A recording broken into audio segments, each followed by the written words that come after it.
Okay. Good afternoon, everyone, and welcome to Smudcast number 727. What makes a bad Isekai? And this is from the YouTuber, and his name is Weeb Jail. This came out a year ago. He's got almost 6,000 subs, and he's got a pretty high ratio. I'd say it's almost half, which is weird because usually you have a subjective opinion. It's like, oh, he's saying the thing that everyone else is saying. It's like, okay, whatever. No one cares. So he must be saying something silly or really bad. I don't know.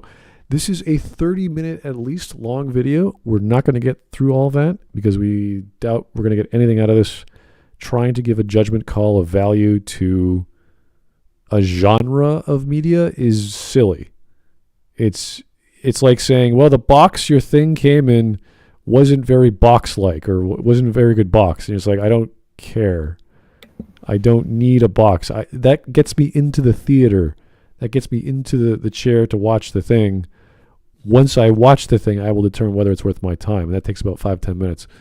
So this guy, in order to make any sense of whatever subjective criteria he's going to have, has to use existing isekai shows that he says are good or on those elements that are good, and then compares them to other shows, hopefully of those same elements, or else it's all just a bunch of nonsense. And he's just like, I like this one over that one. It's like, okay, whatever. You're wasting our time. Right. Lala? Go on, Whisp. Okay. Just from the thumbnail we see, or the first frame that we see here with his test, with this basic question, why protagonist, why isekai? The second one is asking the genre. Why the genre? It's completely irrelevant because you can play the same game with mecha. There are mecha anime and space battle war anime where the mecha is irrelevant. It's just a visual vehicle of the whole thing. When the story is about something completely different. Hoshi no Koe would be a nice example of that. That is mainly about you could say love story of two teenagers, and the girl becomes a pilot of a spaceship, and the war that she partakes in goes further and further away. So the messages that they receive, or that he receives in the end, are further and further apart. So because she's certainly not going to return from the war, we see her as a young girl, as a teenager,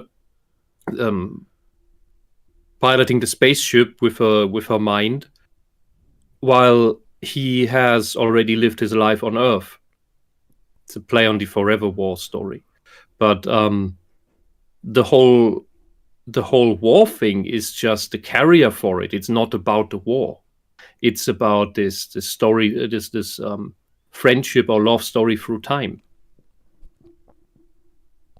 Yeah, it's possible that this could be a gigantic waste of our time unless he has very good examples he uses as reference, because, again, you cannot argue a category. You can define the category, but there's no judgment to be placed on making a category. It is silly. So right, and that is what the main discussion. Well, yeah, the first opening discussion in the pre-lobby room was about, is the whole, can you really dismiss something based off of what your personal preferences is? Like, can you say something is a bad mecha or a bad isekai? Yeah. Based on arbitrary judgments like, oh, could you tell this outside of an isekai story? Like, could you tell this story without having it be sci-fi? Could you tell the story without having it be fantasy?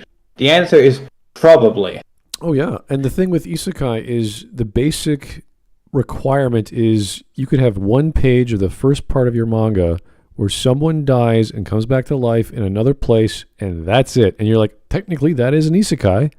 And the rest of the story has nothing to do with the genre or the tropes or the things you know from other isekai genre or isekai stories. So technically, you could look at all the ones from the past. We talk about Escaflowne being one of the well-known ones in the 90s that yes, she goes to Hitomi goes to another world, but it doesn't have any gameplay stuff going around. There's no guilds, there's no demon lords, there's nothing like that. So that part, the game stuff, that is the modern take. Yeah, the modern version, exactly. So this is like, was Escaflowne a good story? Did you like the characters? Was the production value high? Yes. It was great. It was fun to watch. Music was great. The ending was weird, but it just, bittersweet, whatever. Yes, everything about it was fantastic. So, yes, it was a good story. It was fun to watch. We should watch it again. I want him to bring up Those Who Hunt Elves. Oh, boy. Yeah, that'll be weird. That's well beyond his time. Well before his time. Yeah. So yeah, there's other Konosuba of its time. There's like reverse isekais that you could say, okay, well the world comes to you, and there's lots of bad ones out there. There's one on this winter season. What the hell was it called? Shy, Japan's representative in the world of heroes, where the villains or demons come to the Earth, and each country has its own hero, and the hero saves the day from demons or whatever, fighting just normal people. And you're like, okay, this is getting dumb. And it's all about this girl who's called Shy, from the representative of Japan, who is unsure of herself. She's trying to fit in. She doesn't know how strong she is, and all the basic stuff, which the themes have nothing to do with your classic isekai. It's pretty much just a coming of age story. It could have been a girl in high school and she's lonely. That's all it is. So the themes could be anything in an isekai or a reverse isekai. It makes no difference. It's, does this work for the audience? And I would argue in that case, no.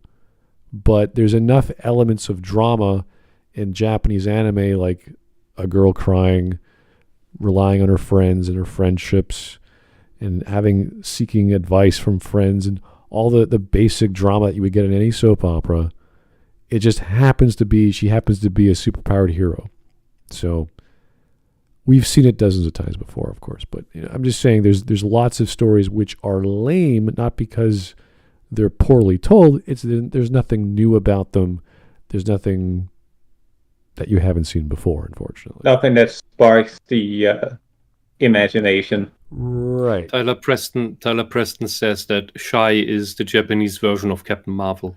I don't know. I don't know. I watched the first episode. I said, this is so generic, and there's nothing really special about this anime. And there's other heroes from other countries and whatever. What's the army do in that setting? They're there, but but they have like what's the DC Watchtower? They have a little space station where all the heroes are chilling out in. And I'm just like, this is so derivative. I just can't keep watching this. So I don't know. It just doesn't interest me because I've read and watched other stuff. But there's all kinds of subgenres of isekai. Whether you want to evaluate the shows is up to you if you're a fan. But to argue against the concept is just silly. And I hate these. Oh, it's just a fad. Robotech's just a fad. Mecha anime is just a fad. And maybe it is. I don't know. But they're still going to be here. And you argue the examples, the instances of the genre or the franchise, not the genre. You could argue the franchise because that has literal examples you could point to, not the genre arguments. Those are stupid and subjective, and you're just a bunch of, I like X, it's not like Y. And okay, that's good. Oh, correction. Sorry, Tyler, I didn't see the symbol right. I need new glasses. Okay. Seriously, these are 3 levels too low. All right. I think we're all good to go. Again, 36 minutes. Yeah, We're not getting through all of this. I don't. No way. I'm putting my money on 10. I hope we get through 5. 10 is a high call. All right. Here we go. Here's what I call the test. 1. Could your protagonist be replaced with anyone else and have basically exactly the same story? And 2... That has nothing to do with an isekai. You can make that argument for, like, why is Mad Max here when he's not the main character of all these stories? Could your story could your story's character be exchanged for anyone else is that's such a blank face argument, which is also not a way to critique media. Nothing to do Just with because genre. a character, nothing. because a character is blank doesn't mean that it doesn't mean that it's a bad example of a genre being used. You could have an isekai where you have a party and everyone's connected. What's the new what's that really great anime we watched about the elf who outlives all? Frieren? Yeah. That could have easily have been a story about the party. And so far it has been because she's the main character from a dramatic view. It's retrospective on the party. Right. And everyone is like throughout all the scenes, everyone is there from her party. They're just older. So you could argue the hero could have been an isekai protagonist just as much. Would have made no difference. Because it's irrelevant. It's in the past. Yeah.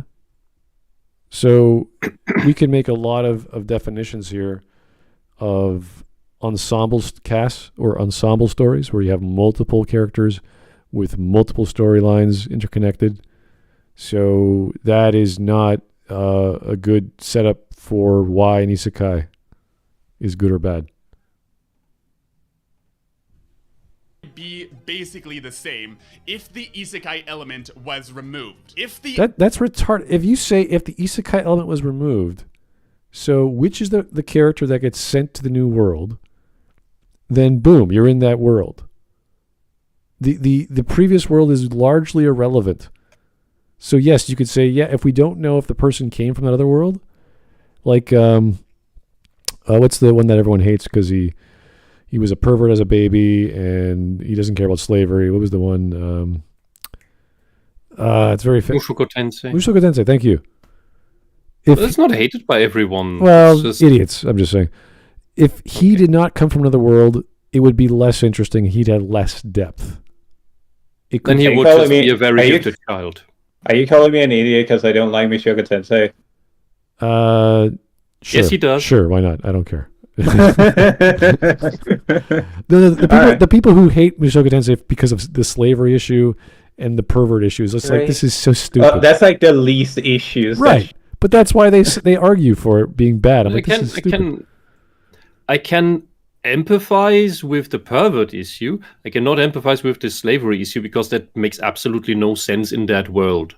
At his age, he's been through this world entirely and has seen how this operates. Yeah, I know. Anyway, taking those elements out would not break anything, but they would diminish the character and his backstory. Obviously, you have to change the backstory. So he wouldn't have all these social problems when he died at, was he 30-something years old? So, yeah, you could still get rid of that stuff, but why would you do that? Why would you get rid of all those elements? And then you have to change the other character who also got isekai'd from Japan that he meets later on. So you would be scrapping a lot of setup, and there's no reason to do that. You would make the story worse. The plot would keep going, but we're not here to watch another generic hero fight another generic demon lord. That's not why we read and watch isekai. So this all comes down to story. That's another broad concept. Is it a bad story? That would be a safer criteria if he looked at 3 isekais with the same or a similar setup. I think that would be a better video than his bizarre isekai test, which could be any genre test. Why science fiction? Why protagonist? 2. Why science fiction? This is stupid. Anyway, I'm done ranting. Either of these questions is yes, it's a bad isekai. Here's why Ascendant of a Bookworm passes this test with flying colors, while ReZero fails interestingly. Oh. Really? What an interesting time for me to jump in. Yeah. I like Bookworm, but man, it has weaknesses. It is relatively bland. The fantasy world is not very well researched into making sense. and neither are the things that the kid brings to that world that somehow the people were unaware of on how to do themselves up until she comes along. ReZero does not have such issues. Bookworm has fundamental writing issues that ReZero does not have. The way I would describe Bookworm is that it's more like of a feel-good show and story. Like it's very slice of life. It's just one of those you watch it because it's the cute girl and she does cute stuff. And you could say it's a positive power fantasy for girls. I go to another world and I teach the medieval people on how to weave baskets pretty. That's what it is. And it's also like putting these two side by side is very weird because in that sense I would say Bookworm doesn't really have a story. Like it's more of a slice of life. It's just wholesome stuff with the girl. ReZero has a plot. There's like lore and everything. There's a lot to it. Yeah. So Bookworm brings that in like a little bit, but it's more like thrown on top of her. Bookworm is really.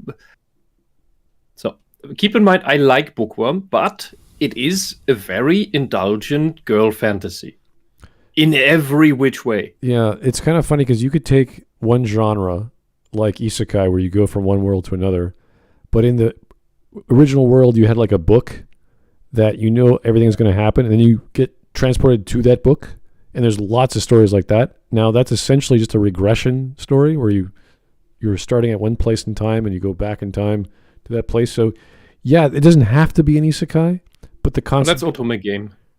It could be, yeah, that's an example of that. I like the one, it's called I Shall Master This Family. So it's this girl who in the past died when she was like 15, trying to keep her family in that crazy world, and then for whatever reason, I can't even remember, it's been like 200 episodes, she's now reborn as a little girl.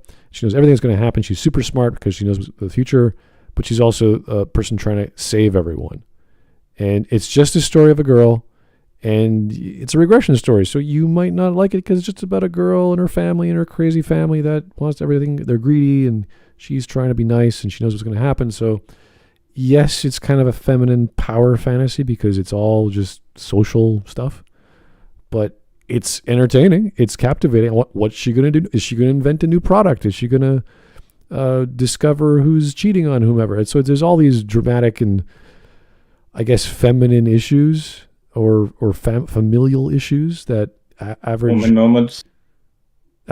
males won't care about to read about. But to me, this is great. This is great stuff. So it's all about family, essentially. So it's good, but is it an isekai? It doesn't have to be. It doesn't matter anymore. It's kind of like the title of a manga. These ridiculous titles, they don't matter. It has nothing to do with anything because the story has a mind of its own. It goes in its own world and does its own thing. So isekai just gets you in the door. Genre gets you in the door of any story or movie or book.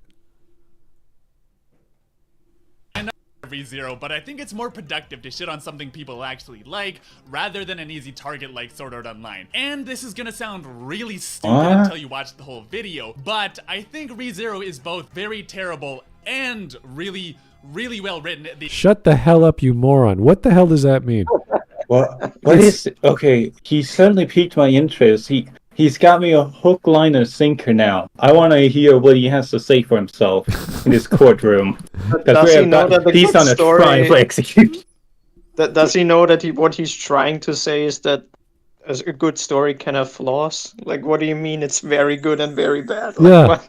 If he said it like, I like this story, but it has flaws, or it's very well written, but there's points of it that don't make sense, like that, yeah, be nuanced. Great. Yeah, everybody would have nodded along and went like, yeah, that makes sense. We get it. But he's like, no, it's very good and very bad. If he says it's very well written, but it is bad, that means bad has nothing to do with however well it is written. So it must be about whatever is touched upon in ReZero. You could argue the animation quality. Has a... Yeah. The storyline is one thing. No. He probably has a problem with the themes. Well, that's the story. Wisp, that's not a counter to what Smudboy just said. Is it like moralities? Well, Probably. Everyone, some people bring up morality, so could be that. Neuralities has a fetish, so I don't know if this guy has made his fetish clear enough, or maybe he No, I likes certain genre or certain plots in genre. I don't know. It's possible. So these bad words, dude. You got to use your logic a bit better to make sentences that make sense. I hope he will explain that. Yeah, I know. Hopefully. Because I bet it ends up as, but he's a bad character and he's mean to women and the show doesn't be nice enough to women. That it's that. Well, let's find out. So just bear with me for a sec as we. What's this? Oh my. Isekai problem, okay. So, the Isekai in Ascendance of a Bookworm, Mine, isn't your run-of-the-mill weeaboo stand-in unemployed chronic masturbator. She's simply a girl that likes... Hold on. Who's that? Not every isekai is a Mushoku Tensei, okay? Uh-huh. The Mushoku Tensei stands out because its main character is a degenerate. Mm-hmm. They're usually This is either a- nothing or slightly positive. This is a weird one to bring up because he's comparing Bookworm with ReZero, and Subaru is like arguably not really degenerate at all. No, He's very milquetoast. Mm-hmm. he brings up Mushoku Tensei for a comparison rather than ReZero. Well, if he actually used that as an example, we could say, oh, okay, now we know where he's coming from. He just made the degenerate person from Japan came to the magical fairyland. You're like, what? Who? Yeah. Please name me. If it's so many, and we know how much Japan puts out, you can name me at least 5 isekais that have the degenerate protagonist, the pretentious Kuma protagonist being They're like- isekai'd. The Can you more name I me think 5? about it, the more I think about it, you're right. It's like the Coomer thing is not really that widespread because, like, he mentioned Sword Art Online too. Like, Kirito is not a Coomer; he's bland. In fact, he's stored up for 2 years.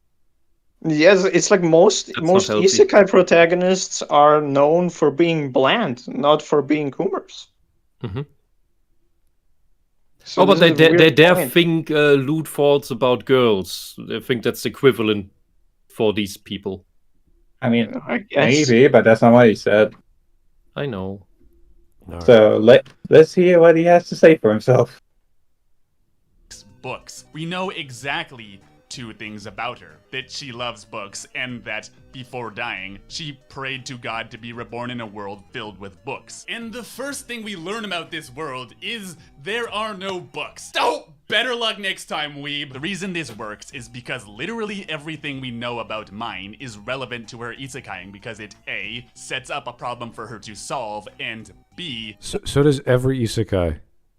They get transported. They're like, "Where am I? What's going on? What is magic? Who's my mom? Who's etc. etc." There's all kinds of conflict. What are you talking about? Yeah. Is he about to say? Go ahead, Wisp. The thing where exactly this problem already doesn't make sense is that this is an extremely highly developed medieval world, but somehow they don't even have a regular supply of books. Not printing, but just a regular supply. That makes no sense. Not with Can you take they're building apartment houses that have like 4 stories and look like they're made out of chopsticks. This is where you could take something like Mushoku Tensei's world building, where they say, books are very expensive, so people don't have a lot of them unless they're rich. Books are expensive, and it's even more expensive to learn how to read. Exactly, like that's good work building.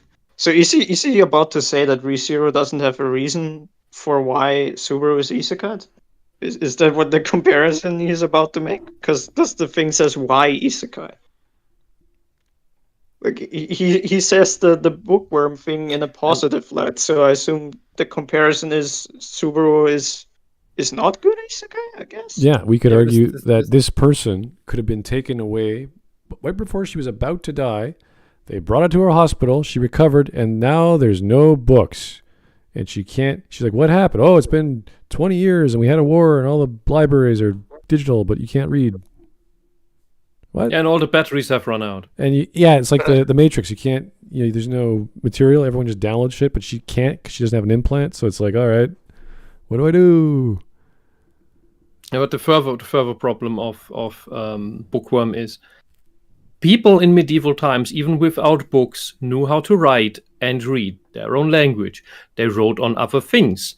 They wrote on leather. They wrote on tree bark for their everyday things. That's why we have a saying in German that is, if there's something that's so outrageous that you cannot believe it, that you would take a day to explain it, the saying is, das passt auf keine Kuhhaut, which means that doesn't fit on an entire cow's skin. Because you would need the entire cow's skin to write everything on it, and it would still not be enough. People did write without books.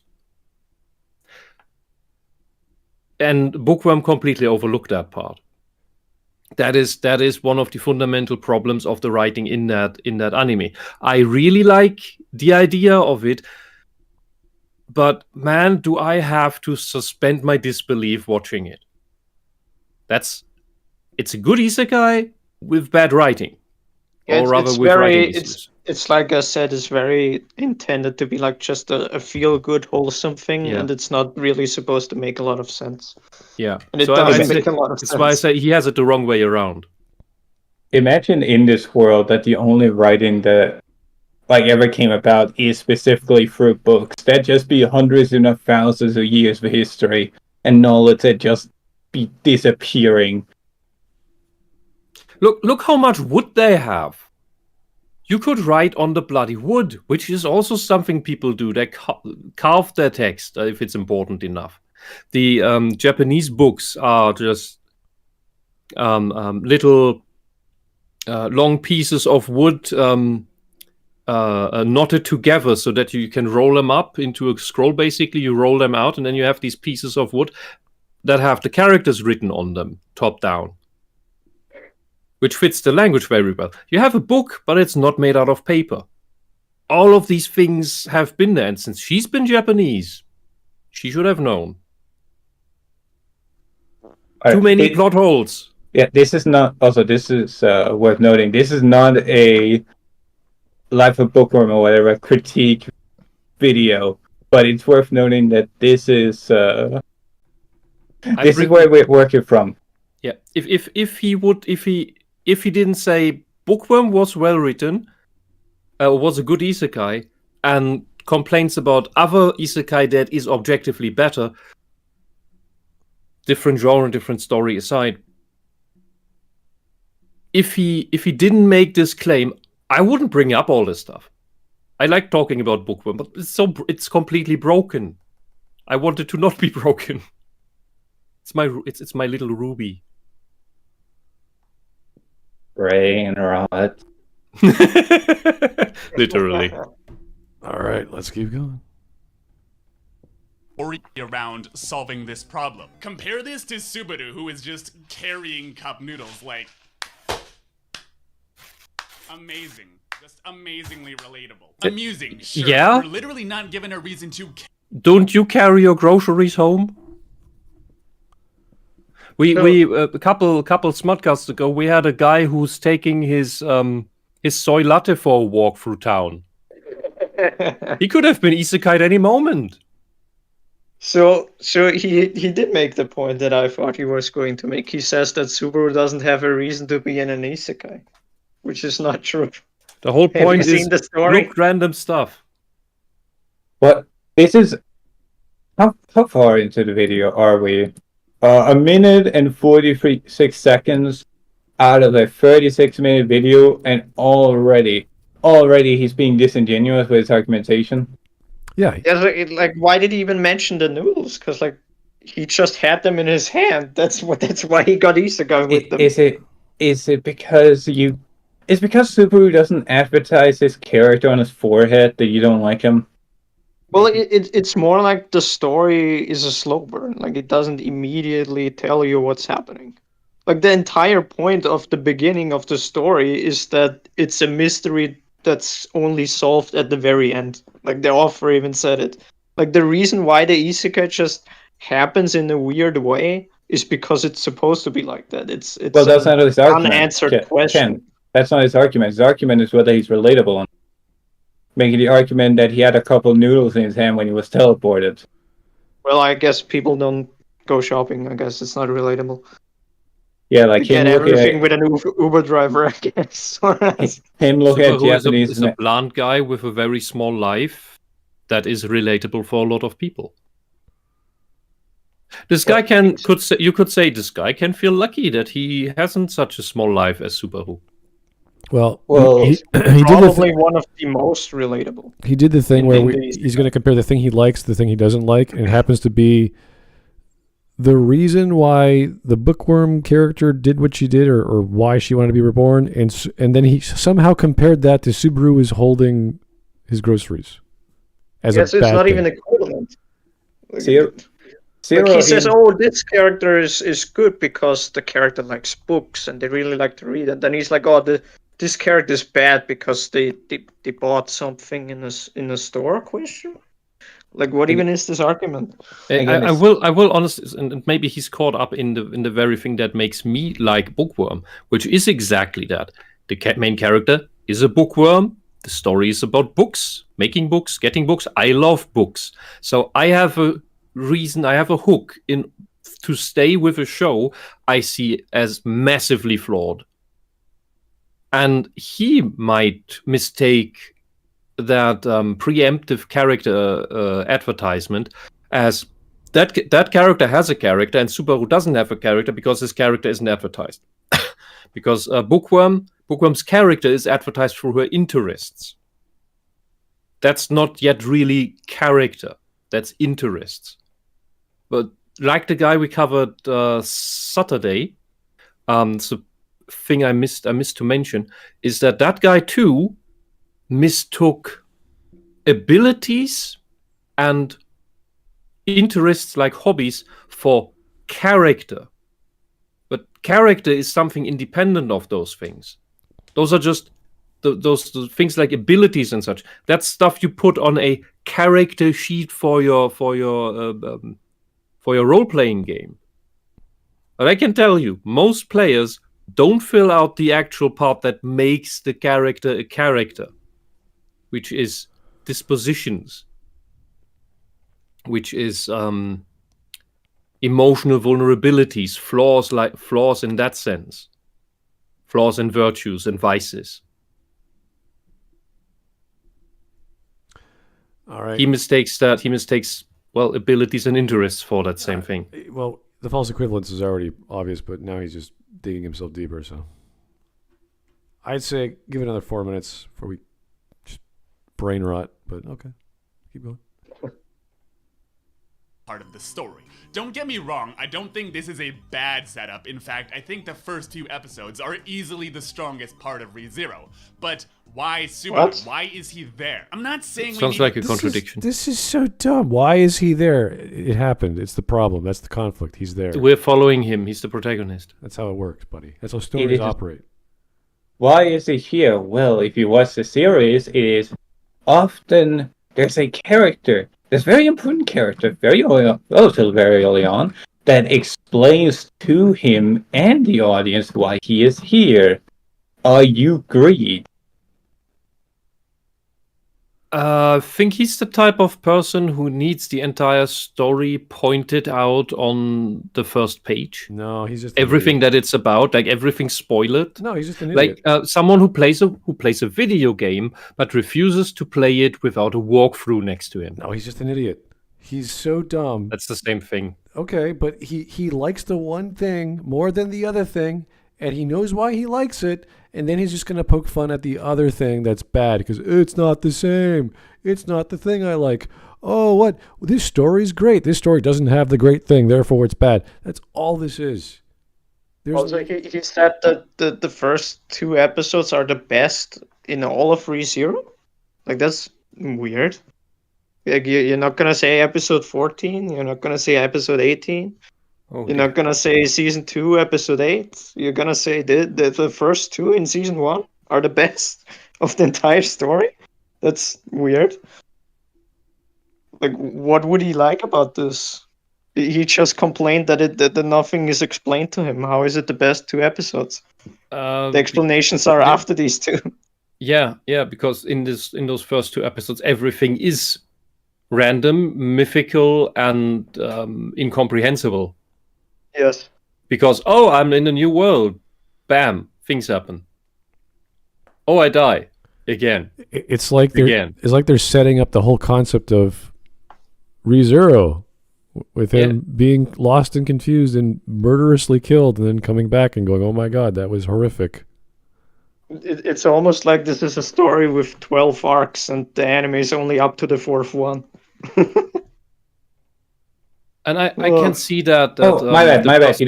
He doesn't ask if he's greedy. He asks if Subaru is pride, which is a major fucking plot point.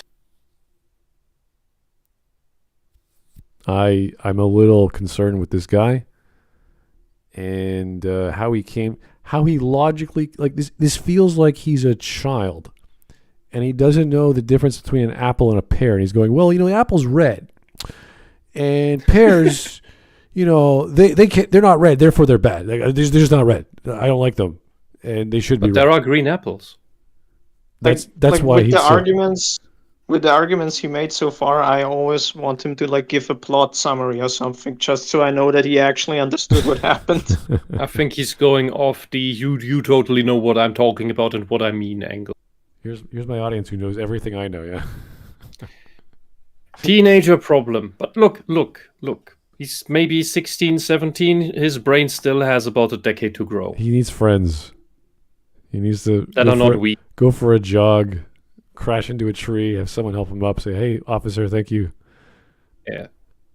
And don't play Timo. Okay. The red thing looks like a Timo. Story, but nothing that happens ever has any details we're given about him have even the slightest relevance to the plot. Their only function in the story is to make him even more of a blank everyman for the weeb audience to project themselves onto. His tracksuit. Yeah, that's important. He is but everything but blank. Yeah, he has a very well-defined backstory that is relatable to a lot of people because it tackles a very specific group, subset of people. The exact people that go for Isekai. If Subaru was such a self-insert character, there wouldn't be all these people who are cringing at his actions in episode 13. Because they're like, no, Subaru, don't act like this. Because they see that there is a lot of people, in my personal circles, that cannot get through ReZero because he is too relatable. And because he makes worse decisions than they know they would want to make. Yep. Yeah, that's the entire point of episode 13 is that he fucks up so bad. And everyone who watches is like, oh my God, what are you doing? But you get it because he's relatable. He makes mistakes. And the important thing about that, episodes like that especially, is through that you are... A reflection is forced upon you that makes you notice, where do I have these flaws because I cringe about them? I want to be rid of them because look at Subaru. That is horrible. I don't want to do the shit he does. I want to do this better. And bam, next iteration. Yeah, and then and you even have the classic story structure, because you have episode 13, which is his lowest point, and then everything gets worse and worse and worse. And then you have episode 18, and then boom, and he starts winning and getting better and improving himself. And you're like, oh my God, this is so good. Look at him, he's becoming a better person. And then he runs into a different mountain that he needs to climb, and then he starts struggling again and again and begins giving up, and then finally gets over that mountain. And you feel like you've just climbed a mountain yourself with him. I'm trying to remember a similar manga called The Skeleton Couldn't Protect the Dungeon, where we know nothing about his backstory. He has no idea who he is, where he came from, why he's there. It just starts like, even in the latest chapters, we still have no clue because it's not important anymore. It's a mystery. Everyone, the audience, the characters in the story, they have no clue what this skeleton's doing or what he's trying to, where he came from. So that's just the setup. It doesn't have to define everything. You don't need why is this person here? Why are they doing this? It's like, can they give their own opportunity to be a character and figure that out for themselves? I don't see why that's not an issue with any like slice of life, if you want to call ReZero slice of life, and in certain ways it is. So I don't see what the problem with this guy has with ReZero of not identifying with Subaru, as if he's never bought something in a store and been a kid, which he clearly is. He doesn't identify with Subaru because he's a happy, jolly guy who goes to anime conventions and does cosplay with all the other happy, deranged kids. Yeah, I don't know.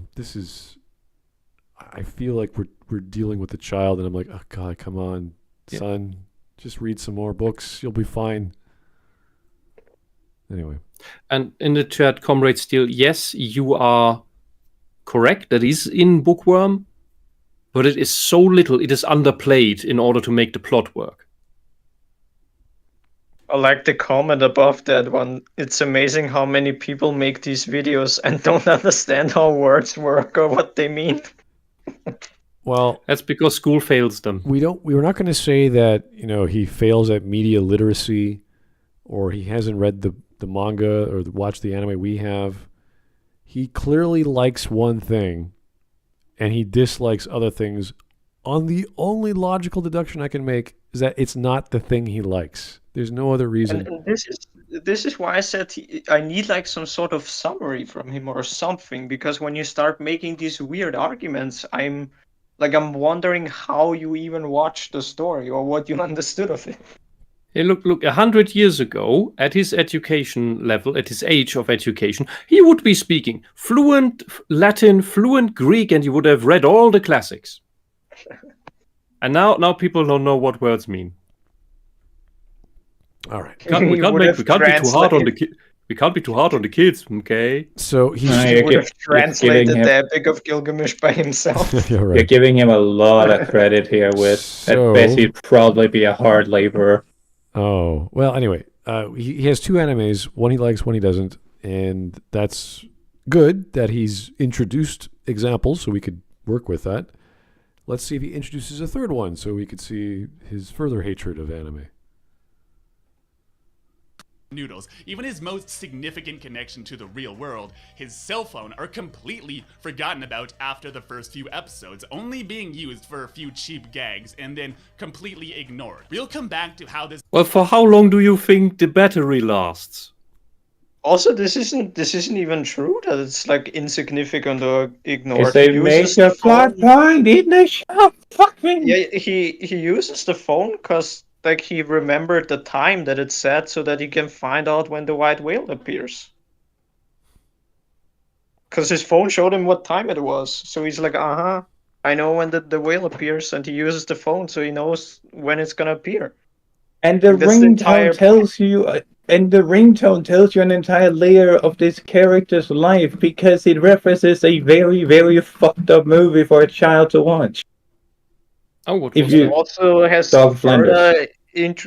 Dog of Flanders, which is very important to ReZero in general because like his ground dragon is named after the dog. And there's like I didn't pick up on that. That is Patrick. That is some damn level of characterization right there. Yeah. All right. Like there's a lot of things the author does with like other shows and books, and he actually makes it relevant to the plot why things are named like that.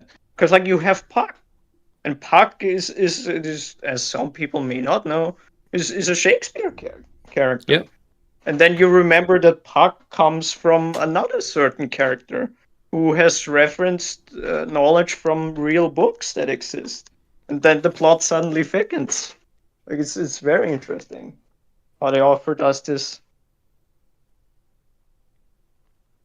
All right. Well, again, I said 5 minutes. We have a few left. Yeah. It's not too bad yet. We are just very good at taking it apart. I know. It's just we're not going to learn anything. If there's something like a nuance, like he could showcase that we missed in ReZero or Bookworm or anything else, we'd be like, all right, that's an interesting take. Like we haven't gotten there yet to appreciate. Like I'm waiting for a real point because so far he just says he's not relatable because he wears a tracksuit and he buys things. Yeah, it's okay. apples and oranges. It's so silly. This is not useful. Anyway, 2 minutes and almost half. Okay. Overall, but for now, just keep this in mind. In Ascendant Okay. of a Bookworm, It's stuck on my everything side, sorry. we know about Mine is relevant stuck? to her goals as a character. On my computer is stuck. You have to tell me what's happening. 239. Here we go. We know literally 2 things about her, and the second one is basically just the first one again. Same with the world. Me wants books. No books. This is exactly what was so good about Sword Art Online. The good part, I mean. Kirito wants to be there. This is a game he's been looking forward to forever. Suddenly being stuck there is a complete perversion of this desire, and he's forced to adjust to it. Why is it a perversion? Because he's stuck here. It's no longer a free time thing. It's something that he has to live through, which is a perversion of what's, well, quote unquote perversion, because Kirito But why actually is really he- likes this world. Why is he propping these things up as like really good introductions when it's like just basic? It's like character likes thing. Well, and now we'll they get to that. do the Let's thing. hear how his take on Subaru, because Subaru also has some expectations about what the Isekai world should hold for him, which is highlighted in the very first episode. And when everyone else is scurrying about trying to fix it, Kirito realizes that for the time being, this is their reality, and if they're going to be stuck there, they should at least take the time to stop and smell the roses now and then. It's honestly fucking profound. Mushoku Tensei is the one that gets away with this because the protagonist is so hopeless and depraved that the living hell is no longer the world he was living in, but he himself. His new world's a beautiful place, but he's afraid of it. He's afraid of going outside. For him, it doesn't really matter where the story takes place, because the thing he needs to conquer is himself. So it handily passes the bad isekai test, because the story is never at any point about the world he's in. Wait, is he saying that he just completely ignored what he ignored Subaru completely. Yeah, but I'm confused. I'm hung up on this. Did he just say that an isekai would be bad if there's a focus on the world instead of the character? Why? How does focus on the world work? How did he say something about that? Wait, What that means? He says that, he said that Mushoku is good because it's not about the world, it's about how Rudy needs to overcome himself. Yeah, but that has happened a couple times, and the world story is there. There's, Yeah, like, we have I would- the battle between the gods somehow, potentially, maybe. We have these different his argument is continents we explore. His argument Like, I would is hesitate Rudy is to- not a blank character. That's it. He's overcomplicating his original points. I guess, but I don't know. I would hesitate. This is the thing with like what the person in the chat said with the not knowing what words mean. Because when you say that the story doesn't focus on the world, and then you talk about Mushoku Tensei, I'm like, what do you mean? It's like one of the most thought out worlds in isekai that I can think of. yeah, it's kind of weird because he's either making the argument that character matters more than setting, and that's fine, but that's not an isekai argument. That just means the storytelling. I want backstory. I want this. I want that. It's like, that's fine, but it doesn't make a story. But why can't you have both? Well, yeah, I mean, there's many things you're missing out outside of backstory and plot. But why can't you also incorporate the setting with the plight of the setting of the character? Why they were summoned, how they were summoned. Is the kingdom under siege? Do they need this hero? There's so many stories where the character gets summoned with like their classmates or whatever, and they have a useless skill or they don't have anything special for combat, and they end up dominating another area like farming or whatever, and they live this amazing life. So it's like, okay, well, yeah, it's kind of a joke and sad that everyone rejected this guy, but he ends up living this wonderful life in like the demon realm, growing vegetables, and everyone's like, oh my God, how did you do this? You're amazing. You're feeding all these hungry people. And it's a whole other story. So yeah, you throw away one setting for another setting to go to another setting, and that's great. Then you could go character develop all you want. So what is this guy like? Does he want his character backstory first and then everything into place for his isekai? Like, this is silly now. This is Like, the only thing I don't think you know what he wants. The only thing I can get from his arguments that he made so far, at least, is that he wants like characterization immediately at the start of the story. Like, he wants to be told what this character wants, I guess, and then he wants the story to start afterwards. That's the only thing I can come up with, because he keeps talking about all these things where like a character has like a goal or says something in the very first moment of the story, and then he says how Subaru is bad because it doesn't start with him wanting anything. Like, that's the only thing I can come up with. About what he'd say about Lock Horizon, because that is the better version of Sword Art Online. True. well, there's Where so you have many all examples. these things, and where it is a lot about the social interactions of the characters. It is about getting used to the world, but that also requires getting to know the world. So Lock Horizon is a lot about the world. Yeah, look at the one I like is how a realist hero rebuilt the kingdom. The whole issue is the kingdom is going to collapse because of economics and social issues, all kinds of things. He's bringing in his knowledge of Machiavelli and all these other things, and it's also not a time travel, but like they did this before, and he didn't know about it, and they said, okay, well, we made you the chancellor of the kingdom, and the king just followed whatever you wanted to do. Whereas this time around, we made you the king, and now you got to figure this all out. And there's really not much about his backstory aside from he studied in university and he read Machiavelli and a bunch of other guys. And that's it. There's nothing else to the guy. So that's a great story. That's a fantastic setup. And they summoned the hero they really needed, and they screwed it up the first time. Everyone died, and then they did it again, or they brought back, or the wife has or the queen has some magical power to revisit that and go back in time or whatever and fix it. So that's what they were doing. So you learn about that much later in the story. So that has nothing to do with character development that I can think of. So he would hate that one, I guess. I don't know. It's one of the most intelligent ones I've read. And to say it's bad is absolutely foolish. Yeah, and Nev jumping in the chat. I know they're not the same. I'm saying Lock Horizon is the better version because the main premise is players trapped in a game, and everything goes from there. Yeah. That's all. That's all it is. That's it's just going from the premise, and every aspect of that, every tool you need for that in Lock Horizon is a better choice than it was in Sword Art Online. In part, likely because in Lock Horizon it was more thought out from the get-go, while the Sword Art Online guy didn't really know where to go and lost interest and then went political, and you know the drill. Yeah, there's so many examples of characters whose backstories are paper thin or they're focused on one thing. That there's one called Isekai Shikaku, which is a really funny one. The guy's an author and he wants to commit suicide, and all he knows is he must be Russian. It's fantastic. He's Japanese, of course. He has a girlfriend or some kind of girlfriend also who wanted to commit suicide with him in the past, and she gets sent to this world as well. And everyone thinks he's this great hero. He is a great hero, but he solves things in a very clever and ridiculous manner. But that's it. He takes sleeping pills, and he gets thrown around like a stagecoach in a coffin because some dwarf made him a stagecoach coffin thing.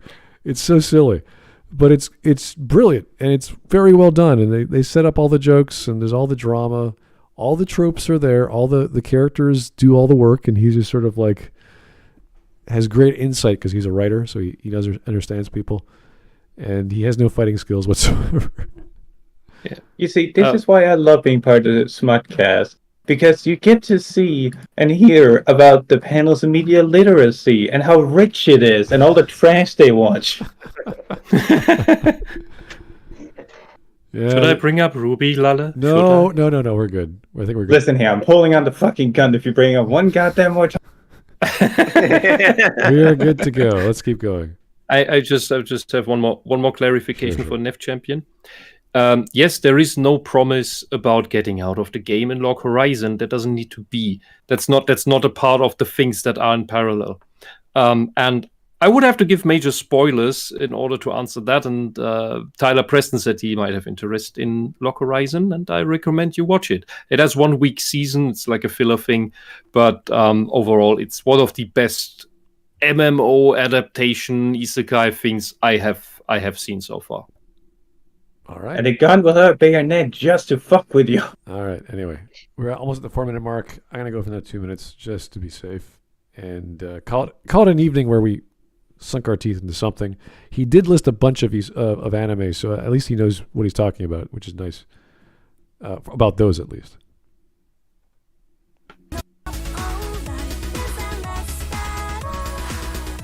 So all of this is to say that Abscondance of a Weeaboo is a great anime for one simple reason. It does a really, really good job of getting you to care without bogging us down with details or any of the inconsistencies consistent with isekai. Me want books. No books. Sure, her above-average education kind of helps her on her journey, but she doesn't really give a fuck about any of that. Her isekaiing is strictly misfortune because the only thing she ever thinks about is books. And so being transported to a world without books is her own special kind of hell, and the only way out is to make her own books. But even then, no matter what she does, it's never going to live up to her dream of becoming a librarian, because the kind of writing and literature we have is literally hundreds of years beyond anything in this world. And a lot of isekai seem to forget this, that the isekai world should never be somewhere the protagonist wants to be. Why? What? Why? Huh? Are you kidding me? There's so many stories where he is the isekai protagonist is exactly what the world needs, like the how a realist hero saves the kingdom. That's exactly why they summoned him. See, Okay, this is why I was so hung up when he made the Mushoku argument, where he said that focusing on the world is bad, and now he says the world shouldn't be good. What? That's such a weird argument. You could be making a basic story argument where you should put your characters in places they don't want to be, and whether it's hell or purgatory or the water is, oh, I wanted a Coke and I got a Sprite. It's not exactly what I wanted. I got to fight to get my Coke. Like, yeah, you put them in places that they feel uncomfortable. Like if you introduce Indiana Jones doesn't like snakes, guess what? You're going to have to give him snakes in the next scene, and they do. So basic stuff like that, I understand what he's saying, but not as a whole. That's retarded. You don't say the entire story is all about Indiana Jones and his battle against snakes. That would be stupid. Is he making like is he like making an escapist argument, like isekai shouldn't be escapism or something? Or anything. Like that the world shouldn't be something you want to be in. It has to always be a death machine or a gauntlet you're in. The world always has to suck. It should always be Overlord or something where you want to die. You get teleported to a new world, it's an Iron Maiden. Perfect story. There you go. You get teleported inside an Iron Maiden. Everything just needs to be Overlord, where no matter where you are, it just sucks. Everyone wants to kill you. It's just... Wow, dude. What At this point, we got almost every version of isekai that can be made. There's To say many. it should or shouldn't be one specific type is just insane. I don't know if you guys remember that. Well, there's a one about the farming where the guy thought, I didn't lead a good life, and the god of the cosmos said, okay, fine. What do you think is a good life? Well, I think farming would be fun. He's like, okay, great. I'm going to give you the ability to grow crops in places that they can't grow, and they'll grow healthy and whatever. And I'll give you a magical farming tool that you could turn into like a saw or a hoe and a spear and all this other stuff. And the whole story, if you actually read the manga, I swear it's just half the stuff is topographical maps of I'm going to make a a farmland here. I'll put my house there. I'll put the water river here. If you read the first few chapters, it's just so many topographical maps. And I'm like, oh, this guy's really planning out. Like if this guy literally built this farm land, and then he attracts people. So the elves came. We got to make them houses. And of course, his farming tool is so magical. He could chop down trees very quickly and all this jazz. So the elves can't be liking that. Yeah, no, they do because they want houses. So the elves can make pillows and whatever. It keeps getting more. He ends up having a village, and they call him the chief, and he's the village chief. And that's the story.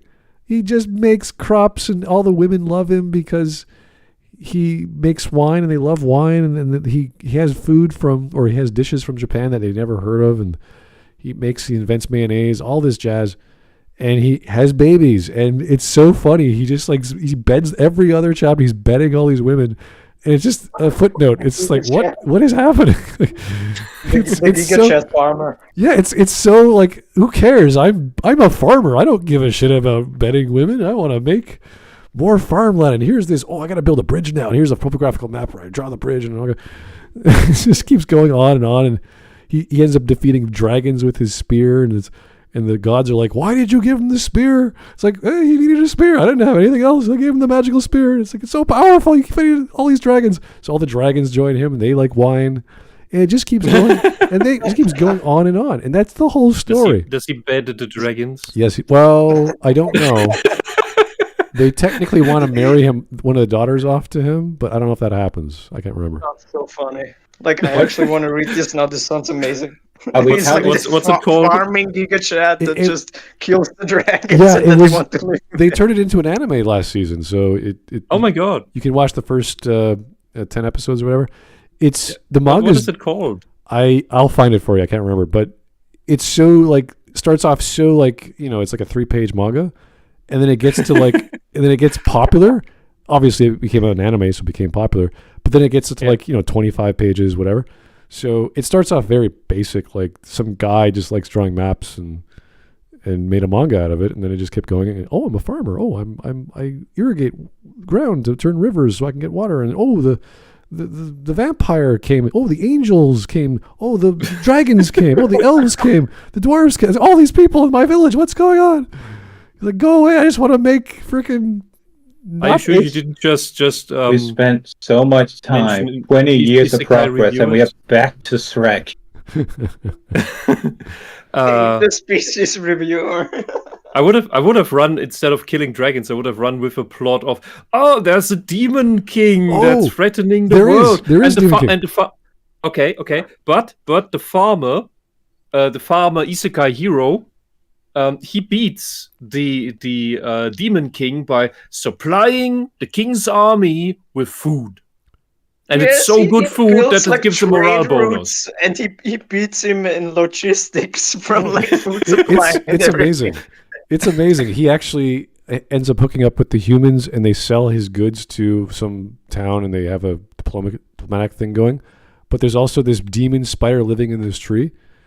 And the demon spider is super friendly, and he doesn't say a word. He has no words, but he makes things out of silk, like amazing clothing and stuff. And he traps all the people try to hunt the village down. There's these dogs he befriends because they're hungry, so he just gets them meat, and they love him. And it's just like, okay, I guess you're my guard dogs. So he has this army of guard dogs that keep procreating with this demon spider that just traps everyone. No one could kill this demon spider. And then they stop all the dragons. They stop everything coming. He's just like, yeah, whatever. I'm just going to keep farming for tomatoes and onions and just leave me alone. He builds bathrooms. Grinds that just keep farming. It sounds like a strange, enticing version of Dwarf Fortress. It's so amazing. Slice of life. It's just the purest slice of life isekai I've ever read. It's silly. And you don't remember its name? This was a year ago. Then they made the anime, and then I remember reading the manga just to make sure that they were following the manga, and I was like, there's nothing of any great importance because nothing. He's just like, the vampire chick wants a baby. I guess I'll have a baby. Yeah, next time she's pregnant. Oh my god. And he's like, I guess I gotta build a nursery. Okay, I was gonna topographical map. The nursery's gonna add it to the extension of the house. And it's like, oh jeez. This is like the 50s, 60s, 70s sci-fi stuff that had blueprints of all the weapons Exactly. and space stations and shit in there, just that it's farming. Yeah, imagine you're a game designer and you're like, I love designing levels. I got my spaceship I can add to it. Oh, I find a resource of iron. I'm gonna It's make literally just like a Minecraft manga. This is just Minecraft. pretty much. Yeah, that's a good way of putting it. He beats the Ender Dragon and then it joins him. Yeah, no, the dragon. It's so funny because he's like, "What is that?" Everyone's terrified. He's like, "Well, let me try and stop it." So he just picks up his spear. He nearly kills the first dragon. It obviously magically turns into a chick, and she's like the princess or whatever. And she's, "Oh, you're stronger than all of us." And the daughter never returns because she's so happy with him because all the food and all the wine and fluffy beds, all that jazz. And then the father comes after him and he knocks down the father. Mother comes after, knocks down the mother. They're like, "Oh, this place is awesome. We're going to stay here." And it's like, "No, you're the demon king. Go back to your kingdom." It's like, "Oh, I don't want to go." So, but your pastries are so good. Pretty much the wine is, you can't, he needs the wine. He can't stop without the wine. All right, we should probably continue. We've been I know. Anyway, 5 minutes. trying to avoid playing the video. This is true. Okay. Let's go. Why the beginning of Sword Art Online is so profound. Kirito doesn't want to be there, but while everyone else is scrambling to escape, he recognizes the value in enjoying life for what it is, because if you think about it, what is reality anyway? It's literally just whatever your brain tells you is real, and for the people trapped in SAO, life in Aincrad is their reality, and if they can't at least enjoy it, then what's even the point of living? This is also exactly why Sword Art Online fails so fucking hard, basically immediately after this. So now let's go back to talking about the world, because the other thing that Flight of the Weeaboos gets really, really right is how Mayne's isekaiing affects everyone around her. Okay, I have to say, you completely misread SAO, which I find impressive. Because everyone likes to shit on SAO. But you actually think that the show's point is that if you cannot enjoy Aincrad, then you don't know what living means? When the whole takeaway of the arc with Kirito and Asuna, is her name? His girlfriend? Yeah. Him and Asuna going off and having their little camping tour is about realizing that they could be doing this in real life and really, loving one another. Since they fucking know that they are separated, like they're just illustrations on a screen using pixels and menus. And Kirito talks about wanting to feel his fingers through his lover's hair, and then he doesn't get that real sensation in the simulation. I'm actually very impressed that he somehow projected this profound meaning onto the first episode of SAO. I've never heard anyone say this. SAO's whole point is that the simulation's cringe. It's fun, sure, but it's not a substitute for reality. Unlike what they constantly bad complain guy goes. that it's not real, and they want to do real things. The entire cooking scene. Yeah, good point, Ken. The entire cooking episode is dedicated to how, no matter how delicious the cooking is, it's still just a bar that's filled. It doesn't actually feel the sensation of being full. This guy's arguments are so weird. Oh my god. Although it feels like projection, honestly. It feels like a projection of his own ideology upon SAO. Like I would kind of accept this if you told us like, oh, I read the novels, because like I know that there's a lot of what the novels do where people say it's better than the anime and that the anime actually butchered it, but he seems to talk about the anime. And the anime is bad, so even in the anime, it disproves his point. Yeah, like you said with the cooking, like they constantly complain that nothing is real, and that only the real thing works as the real thing, and that they want to go to the real world again constantly. This is the guy that watches Matrix and he hears the agent complain about being surrounded by fake people and thinks that the point is that the Matrix is good. You need to be able to enjoy the Matrix.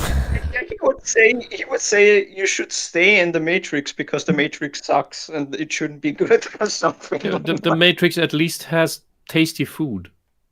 Good point. It doesn't taste good. All right. Well, we're going to go for another minute because this guy is not teaching us anything, and his understanding of shows is very limited. Would you say his media literacy is low? No, I wouldn't say that. I don't even know what that means exactly, but I would say his view of these shows are very narrow-minded, and he only takes what he sees, unfortunately. So he's making arguments I've never heard anyone say. Like, he says the first 2 episodes of ReZero are the best episodes in the entire story. He says Mushoku Tensei doesn't focus on the world. Like, I've never heard anyone say these things. He says SAO episode 1 is the most profound thing ever. Like, what? that's funny. Such weird arguments. Alrighty, let's keep going. Connects the whole plot together is this niggling feeling that something is wrong with her. Of course, she's happy to chase her dream of reading books, but something in the back of our minds is very, very wrong because that's how everyone else feels. They don't feel any malice from her. She's kind, hardworking, and generous. And yet, she's wrong. She doesn't belong.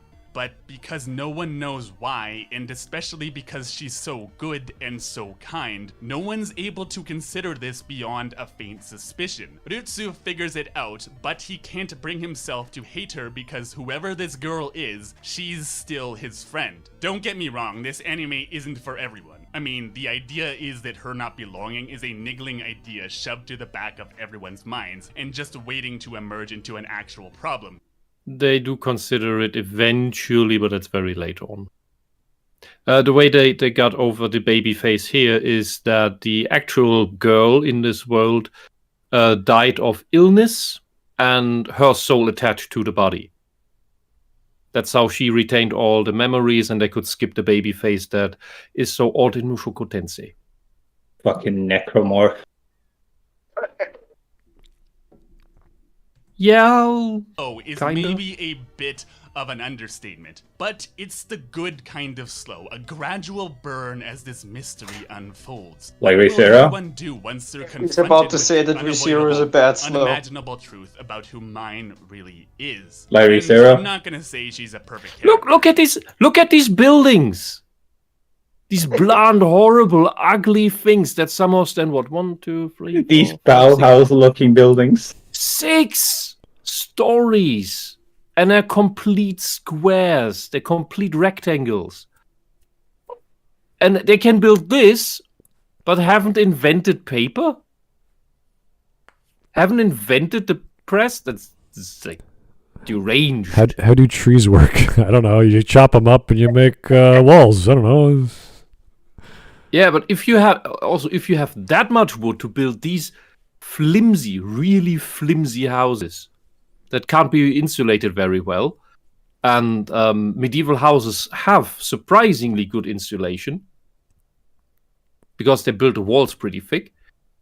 If they have this much wood to work with, then they might have just developed the Japanese version of making books. Oh yeah, if you have a lumber mill, the runoff from the waste, it'll be waste, so the water will hit it, it'll harden. You'll be like, what's this pulpy hardening? Yeah, that's when you actually develop paper. But they do have paper in this world. Oh, they do. Okay.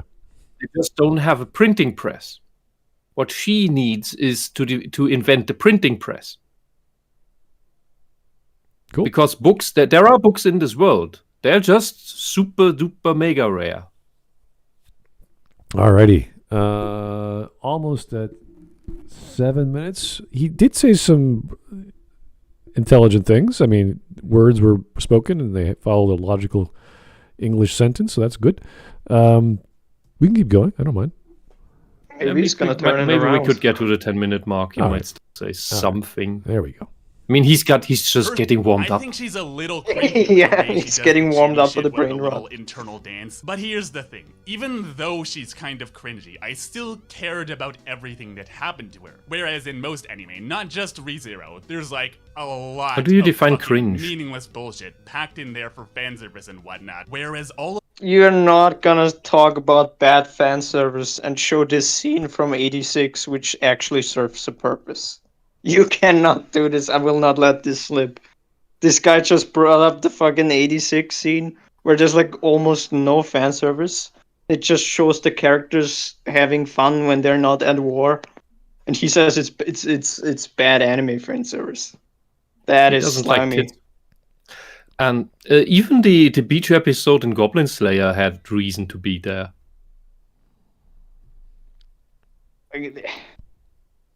The thing is just that he brought up this scene, right? Like I could say, oh yeah, sometimes fan service is unnecessary, whatever. But like when you talk about this, when you make this argument, and then you show an actually tasteful scene like this, that's slimy. I want to know, because these virtue signalers always complain about the bad fan service. Where's the good fan service? What do you think is good fan service? Or decent fan It's the one he service? just If not showed. this. It's the Yeah, one he yeah. just said is bad.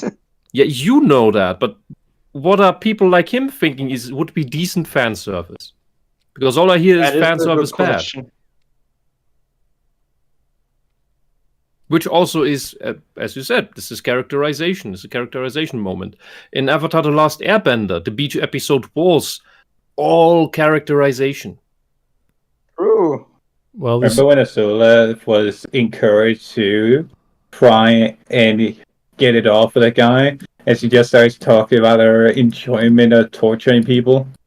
Yes. She's basically like a guy talking about Warhammer. I'd Or argue about the it's Roman about, Empire. I'd argue this is taking like a pleasure guy in other walking people's up. suffering is a lot worse than talk about your hobby. Yeah, that is It's true, like but a it's guy basically... trying to flirt and walking up and saying, "How often do you think about the Roman Empire?" Yeah, but it's basically it's the same structure. She just talks about her obsessive hobby. Yes. I guess. well, I see still as he hates ReZero, therefore I'm going to bring up something that I don't like because people talked about it, and it's always bad to me. So I'll bring it Because in. people totally understand what I mean when I don't like a thing, so they agree with me. Yeah, it's no different than Trump We're bad. gonna have a Everything Trump bad does is time- bad. No, We're it's just, gonna it's have a just bad projection. time if he brings up '86 in a bad light again, because that anime is fucking great. All We're right. gonna have a bad time. Again, everything so far he said about good about in broad strokes. Everything he said good about Bookworm in broad strokes also applies to ReZero, like the mystery, the fear of realization when they reject her, which they do in ReZero several times. Like I Over and don't over. see how he can say that ReZero isn't a slow burn. Like I don't see it. How you could say it's not. It clearly is. Because after those 2 episodes that are apparently the best ones, you gradually get the explanations.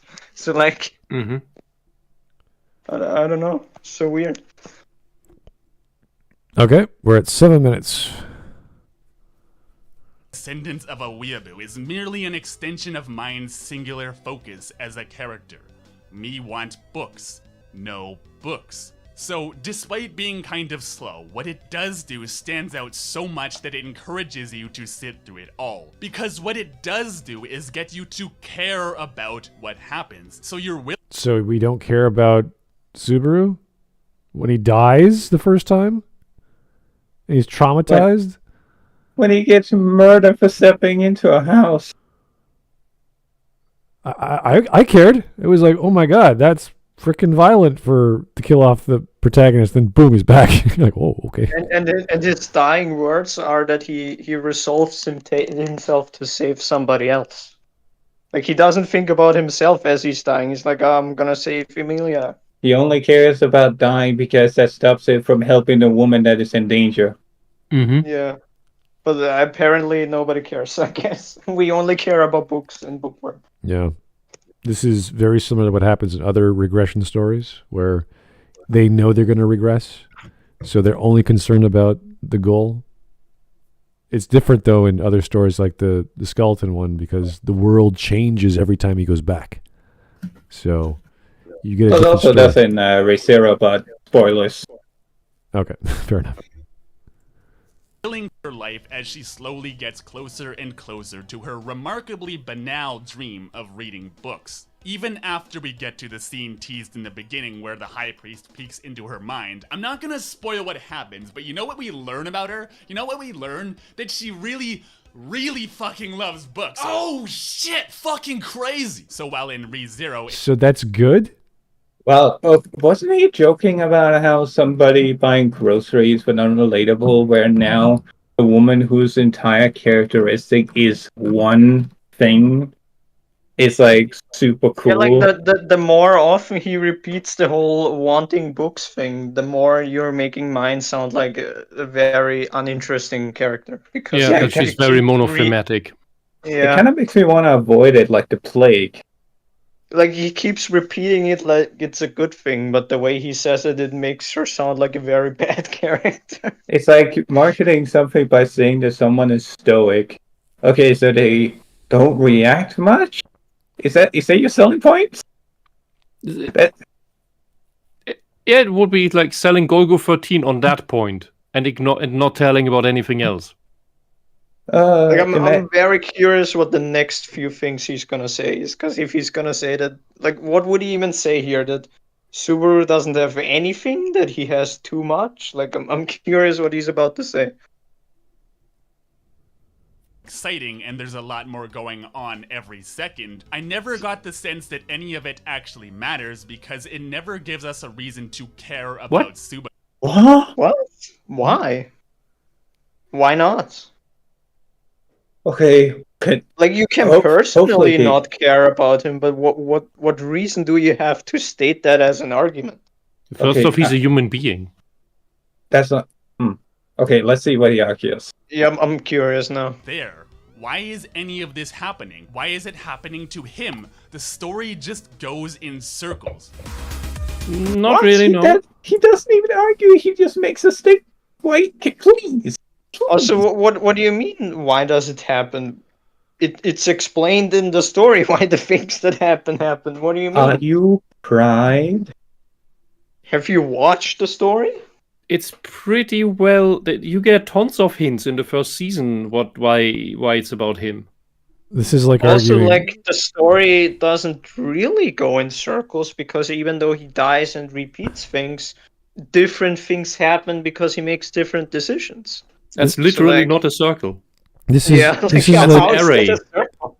I'm trying to think of like a famous anime people can relate to, like Brotherhood for Full Metal Alchemist. Like, why did Edward Elric not get his entire body removed? Why was it just his brother? Why wasn't it the other way around? Like, this is silly. Why not? Would it make any difference if it was his brother? No. So, what is this dumb? Why did the writer do this? It's like, it's not a problem in the first place. There's no hole. There's no flaw. You're just asking this ridiculous question because you have like that 4-year-old mentality of why'd you do that? Why can't it be like a sentence of a bookworm where we know everything and she's just one-sided and everything makes sense? It's like, because writers write characters with some depth and mystery that we have to unravel as we go along, and that's how they grow and change. Where's the character development of what's her name in a sentence of a bookworm? There's not much of it. The Subaru's book, effectively, is Emilia. He True. wants the girl. He's I in was love about to with the say girl. that. So he can't get the girl, but he wants to get the girl. That's it. That's that. And But I before think the, that's too mundane for this guy. and before the 20 IQ individual comes crawling out the woodwork, wherever you are, oh, that means that he just wants to fuck her. No. At one point, you get directly asked and probed about it. It's like, is it just because she's hot? And he immediately just goes, huh? What do you mean, hot? No. There's also the thing, like, I don't remember what video that was, but there was like somebody else we covered with ReZero, and I think I said the same thing, where it's like Subaru doesn't actually think about like sex at all. Like his love for Emilia is very genuine. I know what you're talking about. I just can't likes her. remember the Smudcast episode we covered. Yeah, I that can't remember it either. I just know I think I was on for that and I made that argument. Because like somebody tried to say that he's like, I don't know, like that he just wants sex or something. But he doesn't think about that at all. Ever. Yeah, he all the female characters, he just cares about them. Yeah, like he never actually makes any comments like that. This is not something that matters to him. At one point, well, this is a alternative scenario, but she literally throws herself at his arm, like before him, and says that he can do whatever she wants to her, and he just rejects her because that's not what he wants. He's not interested in that sort of stuff. Yeah. He wants to earn her love, mind, not her body. There's also like the scene is kind of played for jokes, which is in those first 2 episodes where it's like he asks a favor, like a thing for Emilia, and he makes it like very dramatic, and then all he says is, "Oh, I just want to know what your name is." Like he could have said anything, but he just says, "Oh, I want to know what your name is." Then the next thing he says is, "Oh, I want to go on a date with you." Like his requests are very simple and very wholesome. Like he never has anything weird that he wants. It's astonishingly pure. Yes. All right, 8 minutes. Doing good. So now let's talk about ReZero and what it does very right and how, with his eye? paradoxically, this is also everything very, very wrong with it. One really common comment I keep getting is that the fact that we don't know anything about Subaru or that the plot doesn't go anywhere doesn't matter because it's a character-driven story. This is okay. Who says What do you this? mean? Who? Find What do you me mean the the story person. goes nowhere? Find How me the does the person. story? How does Find the me story the person go that has nowhere? made these claims. Find him. Who Kill said him. this? Murder him. Yeah, guys. Kill him. Whenever anyone says character-driven story, they immediately mean plot-driven story. So there is no such thing as a character-driven story. Characters are in a story. If you don't have characters, you don't have a story. You have a bunch of set pieces, and the sun goes away, and then the end. So I don't know who's making this childish statement. But The character stories, I can only, as of right now, I could only think of that being a relevant distinction if you talk about a setting like a tabletop and how the world is built, where either it's a character setting or it's a setting in isolation. Like the only thing I can think of is that usually when people say this, they mean like, oh, the story is not interesting or whatever. But the characters are so likable that they watch for the characters. That's the only thing that I could like good faith interpret that. Oh, like that Mass comment. Effect. But like, I've never heard anyone say this about ReZero. Because like again, he makes these points where he says, "Oh, the story goes nowhere," and he doesn't elaborate. He doesn't say what he means by that. The larger plot that is outside the social interactions is just very slow in development in ReZero because it is all very slowly revealed what makes up this world. Exactly. And even if you just take the first season, I would say that if you take the entire first season, the plot does move forward. By the end, you learn some things that are very important to the story. So I don't know how you can say this. My videos, you should know exactly what's wrong with this, but let's enlighten. Every I think people can make up is their a own minds. character-driven story. That's the entire. No. There. So he made up a fictional person to argue a fictional point, just so he could disprove it. There's no man here. It's just a single straw. Is Genesis a character-driven story? If he wants to make the argument that every story is a character-driven story, I could say exactly the same thing. Every story is a plot-driven story. And if you don't have a plot, you have a broken story. So you can evaluate a story based off whether the story has a plot that makes sense and is clear and it develops a certain way. logically, within expectations of the person's desires and problems and faults and all that jazz. So yeah, he's right, but you're using the dumb statement of a character-driven story and just agreeing with it, saying, well, they're all character, because all stories have characters. It's like, sure. Like the thing I would say to this is that he's talking about something that you could talk about and you could analyze and you could think about. But the way he says it and the argument he uses are completely stupid. Oh yeah, he's using. We can totally have like a discussion of like, can a story be bad, but can the characters be good? Can the characters be bad, but can the story still be good? Like, those are things you can talk about, but what he talks about is not really that. Which is irrelevant to the topic, which is the genre. Can the isekai He's be talking bad? about the genre, but he keeps talking. It's like, oh, character driven. Like the entire point he's making right now is from some unknown person that might not even exist. Oh, it's theoretical, exactly. This is another problem, that he's attacking the thing we know he doesn't like, and people are saying, well, I'm defending it by this straw man that never existed in the first place, and going, well, the premise is wrong. It's like, I agree, the premise is wrong because it's a stupid argument, and he's just running with it. It's like, dude, you just admit that this is a waste of time. You don't like the anime. All you're going to do is just keep bashing it with a ridiculous straw man you could easily take apart, that I could take apart, anyone could take apart. Or at least anyone that actually watched it. Well, he's going on a higher level, because we're talking about story. What is story? Well, it's character-driven. Every story is character-driven. Every story needs a plot if the nature of your story is to have a beginning, a middle, and end. Like Wisp brought up Genesis. That's a story that doesn't necessarily need... I mean, it is the beginning. So you're saying the creation of the whole universe is like this. Okay, great. Fascinating. It's a hard to grasp. It's a prologue. It's the very nature of a prologue, yeah. So you can do whatever you want with how the universe was created, how human beings came about, and what God was like, and what those initial beings were like. And it's just, stuff happens. It's like, okay, the stuff happens story. Great. You don't need God to say why. You don't need Adam and Eve to say why, because it's not important. It's just, oh, this is what they did. This is how it happened. And this is why we are the way we are.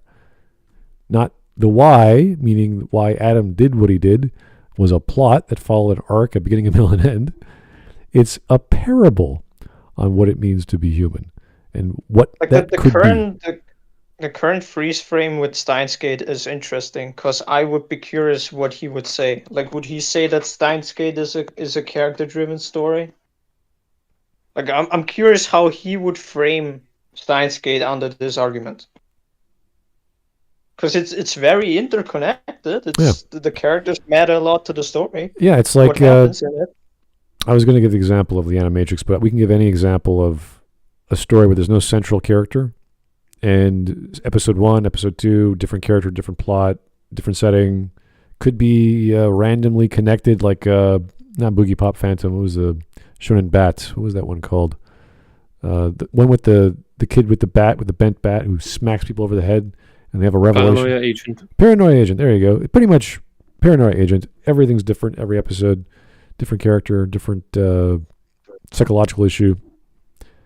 So that's has a new character, and there's no major through line outside of the Shonen Bat character always appearing. Yeah, the actual what would be the right word, meta plot of Paranoia Agent, that's extremely ephemeral. It's mysterious. We don't know what's going on. We don't know, is this a murder mystery? Is it just a bunch of detectives fumbling around? And we want to know. We want to watch the next episode. What different angle will we get? Remember the second gig from Ghost in the Shell? The episode where they all sat around in a chat group and talked about what was happening? It was just like, whoa, what kind of... Where they were first talking properly about not the elusive man. God, what was the word? They thought it was a standalone complex. Yeah. But it ended up being something else. Oh, no, sorry, they thought it was a marionette puppet master.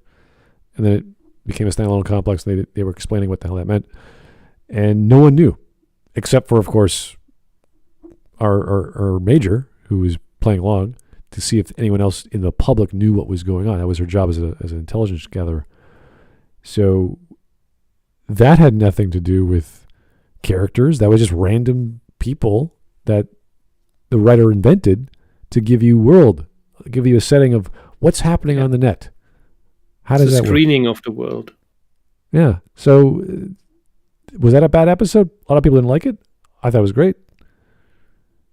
So there's and then they had really great episodes of a random worker who was trying to eat food and he couldn't because he was so robotic. It was years ago. I had the right word to describe Paranoia Agent, but I can't get it anymore. It was one word, but I would bring it down to You a remember story it in German, about maybe? about social hysteria and blame shifting, escaping responsibility. That's what Paranoia Agent was about. All right. Anyway, he's in the ballpark with this one. He's just using the wrong words. That's fine. Stories are never, ever, ever about the things that happen. What? What? I don't understand. This is the craziest statement he's made yet. Stories are not about the things that happen in the story. Okay. Is he about? Is he? Does he think he figured something out by noticing that there is a super basic structure to every story, and that's just I think he's talking about that the is the meta story, thing. and everything else is just stuffing. Like, I think it's like a meta thing. Is he like talking about how every story is like, it's like a meaning about something? It's like philosophical. It means something for you. Is that the angle he's going? Let's find out. Story, the characters they happen to. You might as well call it Okay. a words-driven story. Yes, Not great, you've necessarily. identified the thing you need to make stories happen. And ReZero's characters are, how do I say this? Remember how I said it's very terrible, but also really, really well written? This is exactly what I'm talking about. There's this really fucking brilliant, self-aware episode where Emilia confronts Subaru about what he's doing and why the hell he's doing it. And Subaru has this moment of quiet introspection where he realizes that literally everything he's done up until this point has been a bunch of self-righteous bullshit, acting to help her, but really only helping himself. When do you get to what's bad about it? ために自分のためでしょ And if it took the story and pivoted to a different direction, it would have been pretty goddamn profound. Case in point, this is literally exactly what happens in Mushoku Tensei. But instead, it just immediately forgets about this and he goes back to doing self-righteous bullshit. Wait. Wait. Small That's changes in detail, in nuance. the entire point is that he has this moment. Then there's like 2-3 episodes where he continues being like this, and then episode 18 happens, and then he figures it out, and then he changes. But he wants him to change immediately after this, I guess. Yeah, because Which is very interesting because he brings up Mushoku. Even though Mushoku does the same thing, characters don't change from one episode to the Yeah, next Yeah, one. I was going to point that out because he mentioned Mushoku for like 5 seconds and he just went back to ReZero without even making a claim to what he was trying to say. Like Mushoku does the same thing. It's like a character does something. It they takes fuck up. it And takes then a it takes long time. time for Rudius, is that his name? From Yeah, Mushoku Rudius. Tensei? Yeah, Rudius, for his bullshit to catch up with him and for him to be groveled. Whereas this is Subaru's humbling arc. Well, one of many. And he argued, you can make the argument that he's stubborn, which is that's absolutely what he is. He's extremely stubborn, but he's also smart. But he's clever, but he's extremely stubborn, and it cripples him. Also, I would absolutely hesitate to say that the argument he made was that everything he did was only for himself, which is not true either. It wasn't like everything in the story up until this point was not just for him, but it's just that his priorities get mixed up because of his ability. Because like he keeps dying, he keeps having to save everyone. He thinks he has to be the one that can fix everything, and then everybody else forgets all the And things why from those wouldn't he? times Why wouldn't he died. think that? Yeah, exactly. And it's like it's such a narrow view to watch episode 13 and argue for and against either Emilio or Subaru, even though like both of them are correct in this scene. Yeah. The show Also, agrees what- with him. That's what I hate. Yeah, she literally agrees with him. She just says she can't really understand him because he can't tell her anything. Which is the entire point. it also comes down to a very, and that's his criticism, of a very basic human problem. And that is, you touched upon that before, just cognitively knowing what your problem is doesn't mean that you now immediately solve it and behave differently. That's not how people It's the work. whole problem with addictive personality types, for example, with getting rid of bad habits, with getting new habits, with okay, you're in bad health. Well, you know that you should start working out, but you never do. Oh, you know that you're eating really bad crap, that you're basically addicted to snacks all the time, but you never change it. You know that you need to, but you never manage to. The ADHD is a great example of this, where it absolutely does not matter that you know all the things that you need to do in order to organize yourself. Because you can't do them. That's the literal problem. You need a best therapist to walk you through with them until they do become habits. You can't just change yourself just by having identified the problem. It takes time. Yeah, I actually wrote about this in my And maybe book. more than one brick to the face. I talk. Oh dear, I talk about the 4 outcomes of a climax. What happens? Like that's a revelation from Subaru that he gets, and 4 things could happen. 1, he changes for the better. 2, he changes for the worse, or he keeps doing what he's always doing. 3, it's a neutral reaction where he does nothing or he postpones the revelation. And then 4 is the worst cases, and neither, where nothing gets learned and another event occurs. So there's nothing wrong with postponing the revelation or the outcome of the revelation. But even then, the outcome does not have to be some, oh, now I know how to solve all my problems sort of realization. It just has to be a realization. Oh my God, I suck. Oh my God, I have to do this. Does he do that? That's up to him. So long as the revelation is made, that's fine. We don't need him to then become this white knight, heroic paladin fellow who's always doing the right thing, who's thinking for others all the time. That's not what that revelation would mean or would have to mean.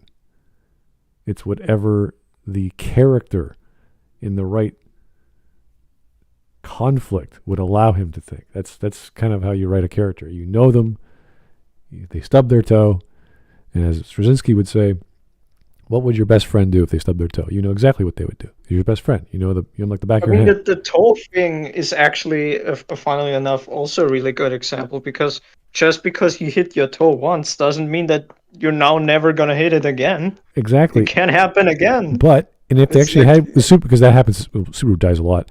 What happens is, if he stubs his toe the second time, he's going to feel pain the same way, but his reaction would be different. He'd be like, oh yeah, damn. Oh, not again. Something along those lines. If it happened the 30,000th time, he'd be just like, he'll just keep walking with a limp, and they'll just keep, after it goes away 20 seconds later. So, revelation comes in many forms. Growth happens not instantly, and for him to assume all these things is just, I don't know where he learned that. Anyway, we're at the 10-minute mark, and we have learned nothing.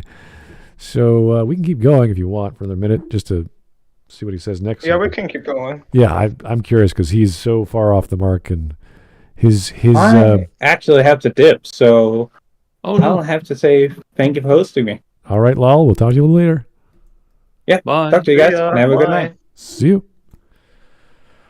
I still think, like, before we keep going, I still think that he probably shouldn't have brought up Mushoku, because like ReZero and Mushoku do so many things in a similar way. Yeah. That bringing up Mushoku is almost like a cell phone to his argument.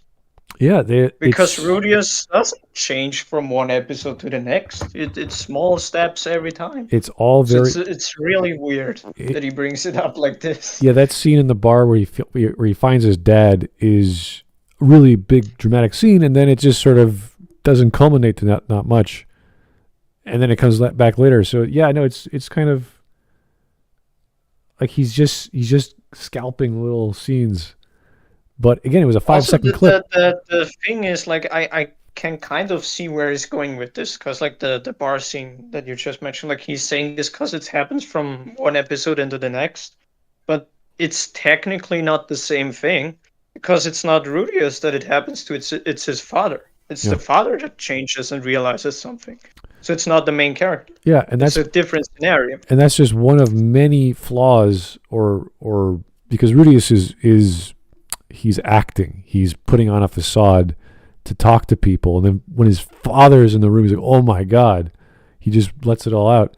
And we see that facade come about in later scenes with he goes off by himself and other scenes in a bar as well as outside the bar.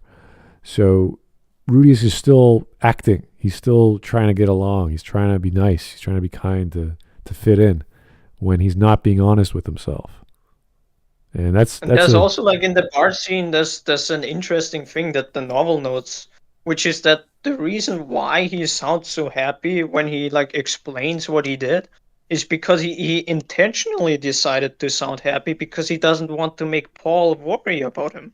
But this in turn obviously backfires, because Paul then is like, oh, so you were just fucking around and you weren't doing anything. Even though like his intentions were good, he didn't want to make his father worry about him. But it didn't come across this way because Paul misinterpreted it. It's a basic misunderstanding that caused that scene. So yeah. All right. Well, there's a lot going on in these stories, and I don't know why he's missing that. So there's a reason why they're popular, guys, and going on for so long in many seasons, and we have spin-offs, at least for Mushoku Tensei. So, yeah, these are good shows. What the fuck was that even for? But then it turns around and has literally the exact same profound, self-aware conversation again in season 2. バカな奴らだってそう思ってたよ。こんな楽しいこと、俺と一緒にいなきゃ味わえないんだって。 Which is the point where I realized that this self-awareness wasn't a fucking fluke, as I sat there questioning out loud, why is the rest of this so shit? Which led to the kind of existential crisis that could only be solved with a masturbatory half-hour video essay on anime. So I'm not going to dwell on why this episode is good, because I think we can all just agree on that. I'm more interested in what this says about Subaru. Introducing his parents gives a really... Wait, why is it bad? Yeah, so he basically says that this episode is good, but the actual story is bad. Yeah, but why? How? Where is it bad? How? Why?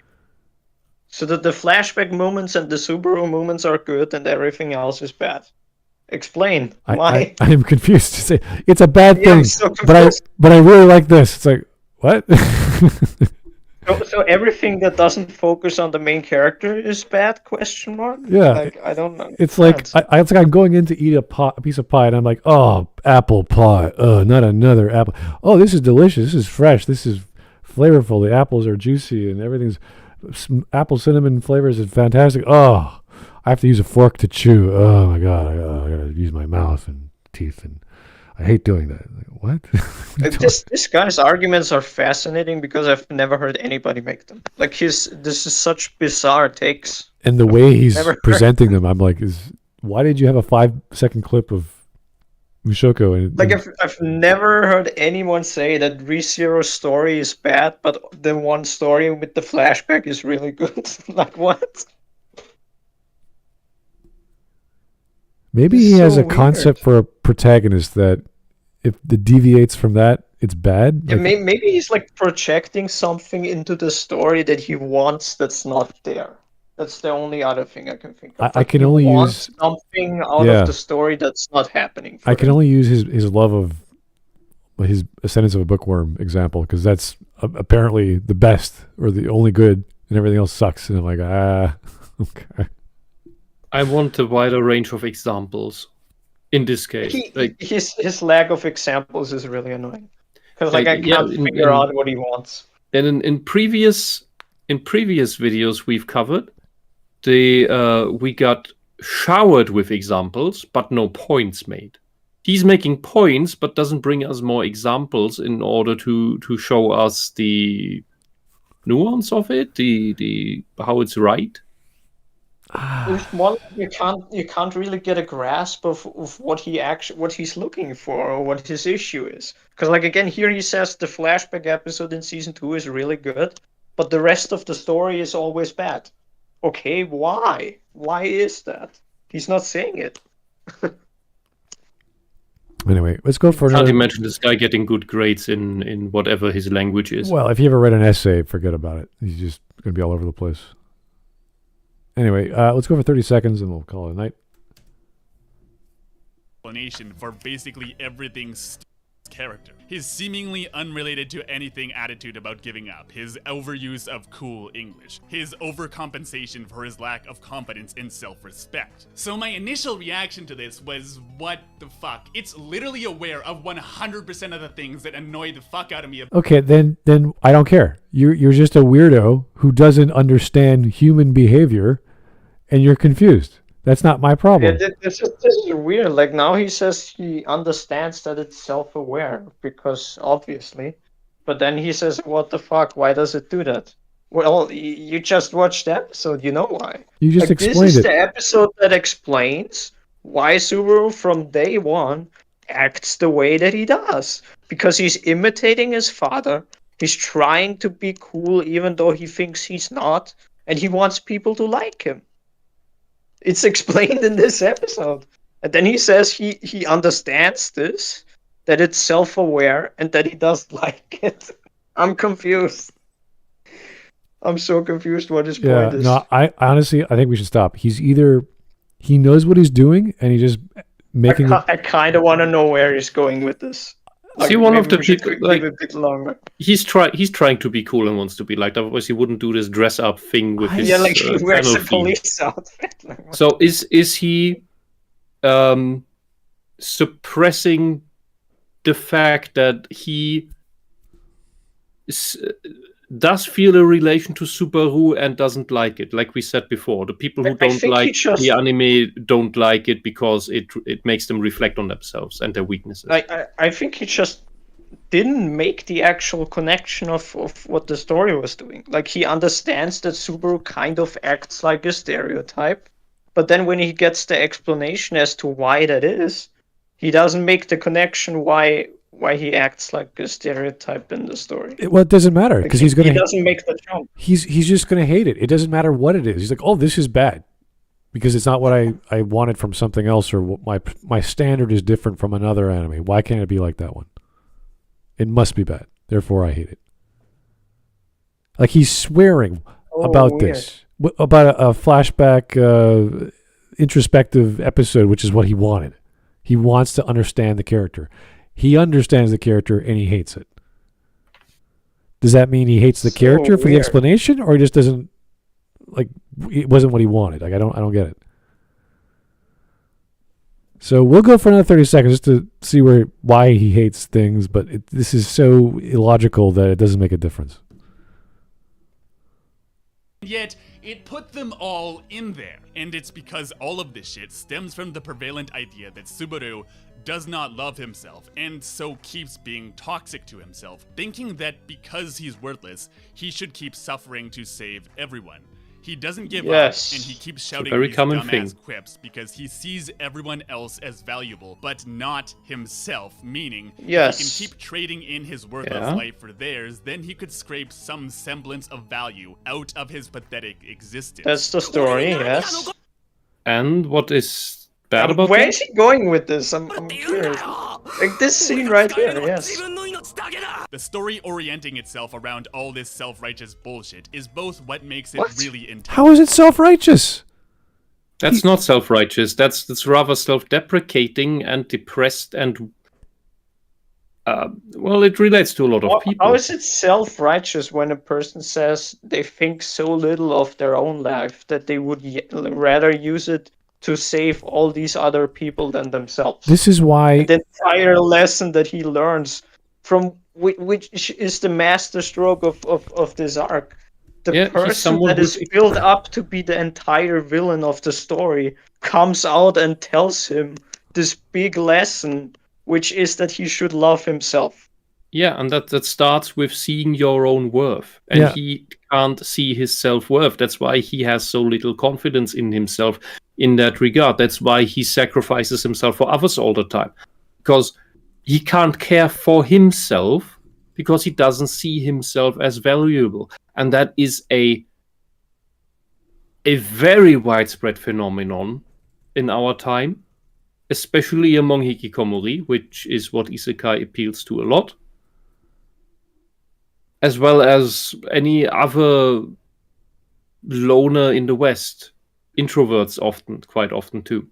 And it's also separate from episode 14. Those are two separate character revelations that he goes through. Those are two different things that he learns. Our Mr. Videomaker here can probably not relate to that because he has confidence in himself. He can't understand Subaru's problem. Would be my guess here. Which is even weirder because really apparently fucking he can terrible. relate to Rudeus. And really fucking terrible at the same time. Let's start with the easiest one to explain. Why is it which terrible? ReZero's god-awful use of death. You still haven't said why it is terrible. Is ReZero's awful use of death. this Okay. is very obvious. A character who puts others above him gives himself very poor self-worth. Like, is he gonna make the argument that that it overuses dying?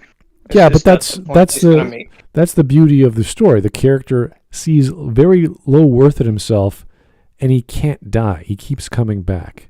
So he's forced to address, why did this happen? Why did I get killed? Why can't people see the value of me when he himself can't see it in himself? And he has to keep going through these iterations to find the value in himself and to bypass the conflict or the problem.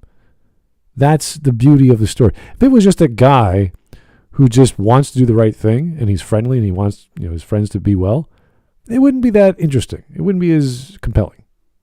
Because Subaru has this mentality that is self-deprecating, it's like, oh no, here we go again.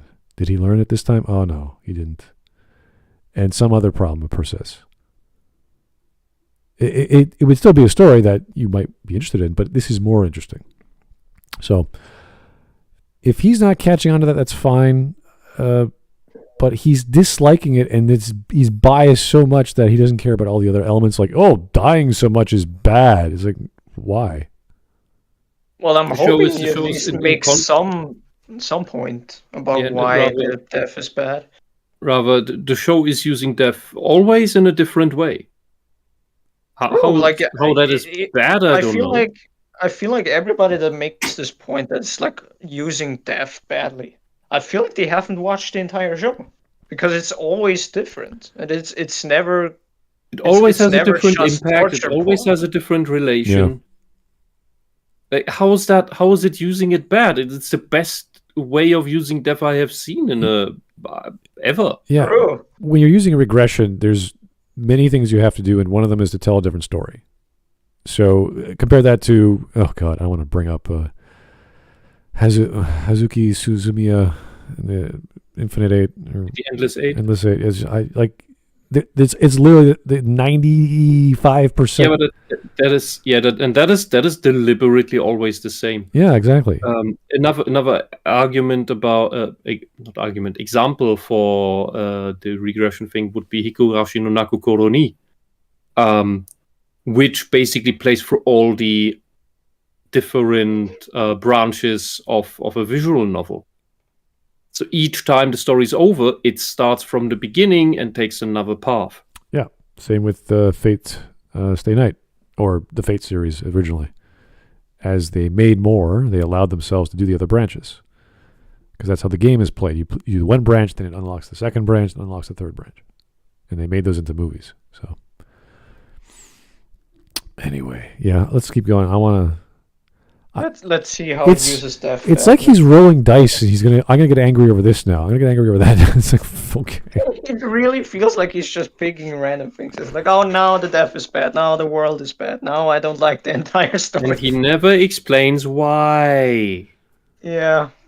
Things like Mushoku, not Mushoku Tensei, well, Mushoku Tensei also, but ReZero more blatantly. For people with these problems, it is like the lowest the lowest level of self-therapy, because it gently walks you through the problem step by step. And ReZero does this by you watching it and going, no, why the fuck are you doing something so stupid? You should do X instead, which is what eventually, as you go on with the story, you are better at doing for yourself. Why am I doing this? That is stupid. Let's do something else. All right. Yep. Zero is that death is meaningless, and I got a lot of It's not comments on my meaningless. last What the video hell? on It's this, not. so clearly I did a horrible job of explaining this.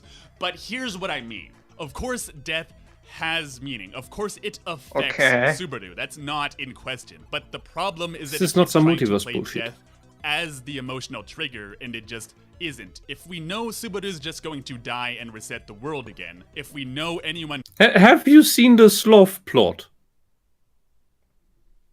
Like this is like, I can't see anyone make this argument when they have watched episode 14, which is arguably like one of the best anime episodes ever.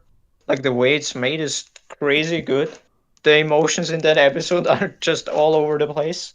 Yeah. And then you just linger on that final scene where just the credits roll and this fucking amazing soundtrack plays. And you just sit there and take in what you just watched.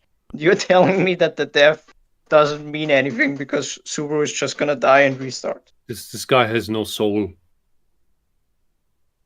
Like, I can't. I don't know how to explain this in any other way. like it's one thing to say that he doesn't like it, but I can't see, like, he even, this is what I meant with the whole I want to know how much he knows, like how much he see. The fact that he brought up season 2 means he has watched the entirety of the first season. So how can you watch all of that and say that the deaths, you don't feel anything for them? You watch episode 14 and you feel nothing? Are you sure? It sounds like he watched that, then he watched an anime he liked more, and he goes, well, why couldn't that anime that I watched be like the one I like more, and then use that as a basis for criteria to make all these other weird statements that, well, I like it, but I also don't like it. It's like, can you be more specific how and why you feel that way? And now he's bringing up examples that we are sitting like, hey, this is a delicious apple. It's got red skin. It's fresh. It's juicy. It's succulent. It's all these flavors. And I don't like succulent, juicy red apples. It's like, wow, you just did.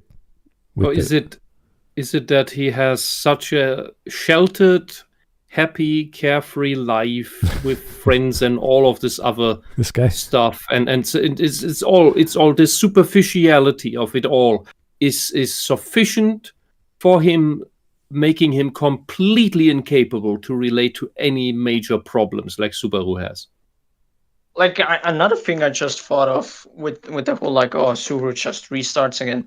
Like when he falls out of Otto's carriage when the white wheel is chasing him, and he like gets bruised and everything because he fell on the ground, and he just gets up and he runs away and he cries and says he doesn't want to die because he knows what dying is like. So he just runs away in a really pathetic way and screams, "I don't want to die! I don't want to die! I don't want to die!" And you feel nothing for this? Like this is meaningless to you? It's just weird. Like, I can't demand that you feel a certain way, obviously, but I'm questioning why doesn't he feel anything?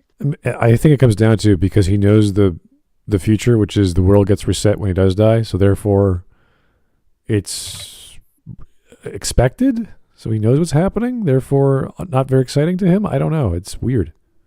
Like, maybe he's not immersed or something. Like, I don't know. Yeah. How has he watched it? That this is the reaction he has.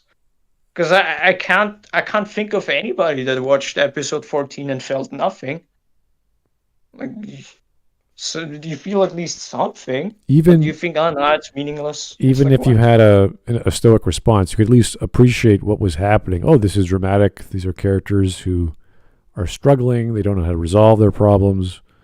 And the theme of death is always a story element. So even if you don't have an emotional reaction like to horror or comedy, if you're thinking, or not even thinking, just using your eyes and ears, you could pick apart like, oh yeah, this is an intense scene. The music is playing. The lighting is a certain way. The guy's holding a knife. Like, this is pretty obvious. Like, this is a serious scenario.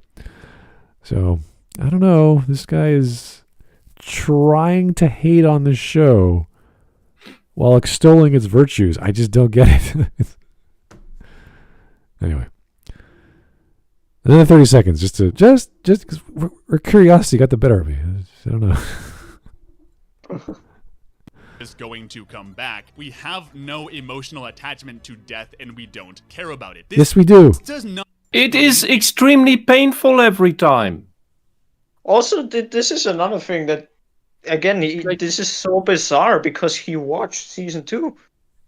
The thing with this, the problem with this argument is that ReZero itself at this point in time has already proven that sometimes, aka Ram, somebody can be in a situation that he can't reset from.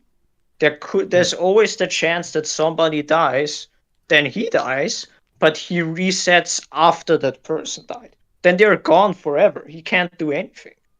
That's what makes it meaningful.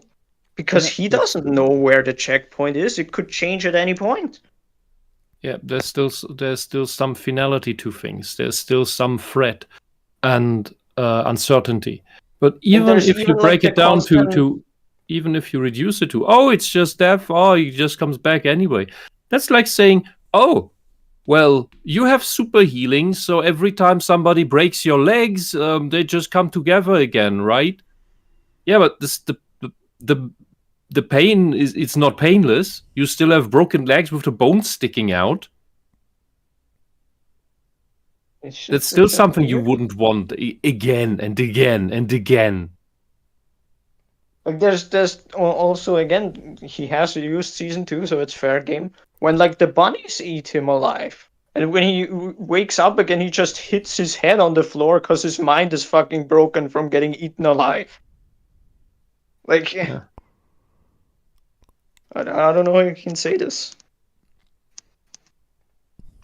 Mean it can't be meaningful. Be had in a story where you're constantly staring death in the face, and it's not like that isn't in there too. But so much of this meaning is just lost because ReZero thinks the more important part is the violent death itself, which it keeps playing up over and over again for raw shock value, which obviously falls flat after the first couple times. Like in this episode. Okay, listen to me, you fucking idiot. If somebody has severe PTSD and has severe breakdowns due to that, like to the point that you can't breathe anymore. Like you're suffocating from cramping up or whatever else happens. There are various things that these things can go. They're gonna be over. These episodes are gonna be over.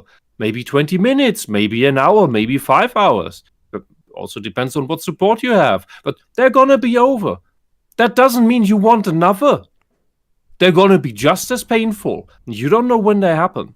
And this is actually Subaru's death is actually a good metaphor for these things, because you don't want these things to happen. You want to do everything to avoid the next bullshit.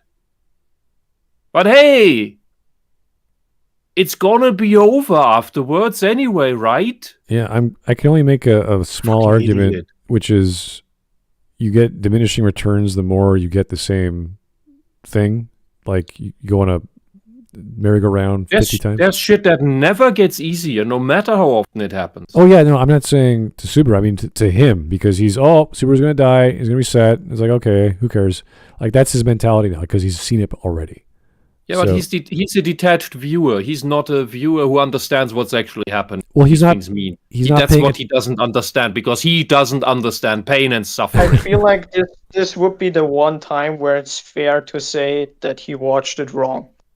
Because if you only watch it with, I'm waiting for the next death to happen, for the next reset, I feel like at that point you can make the argument that he's watching it wrong. I would rather say that he's incapable of watching it right. He lacks.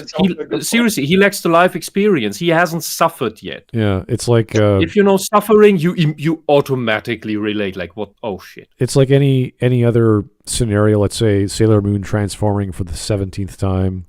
Like oh, she's transforming again. Oh, there it is. It's like Yeah, but look at it this way. There are movies you can, if you watch them as a child or even a teenager, you don't entirely get them.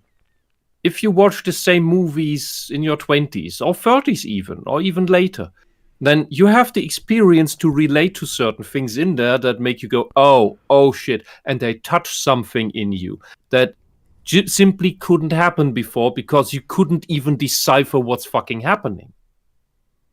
In part because of your cognition. Your cognition wasn't there, and the other part is your wisdom, experience, whatever else wasn't there. Your emotional development wasn't there. And I think he is just too undeveloped for this anime. Well, we could stop right now because I don't think he's going to say anything.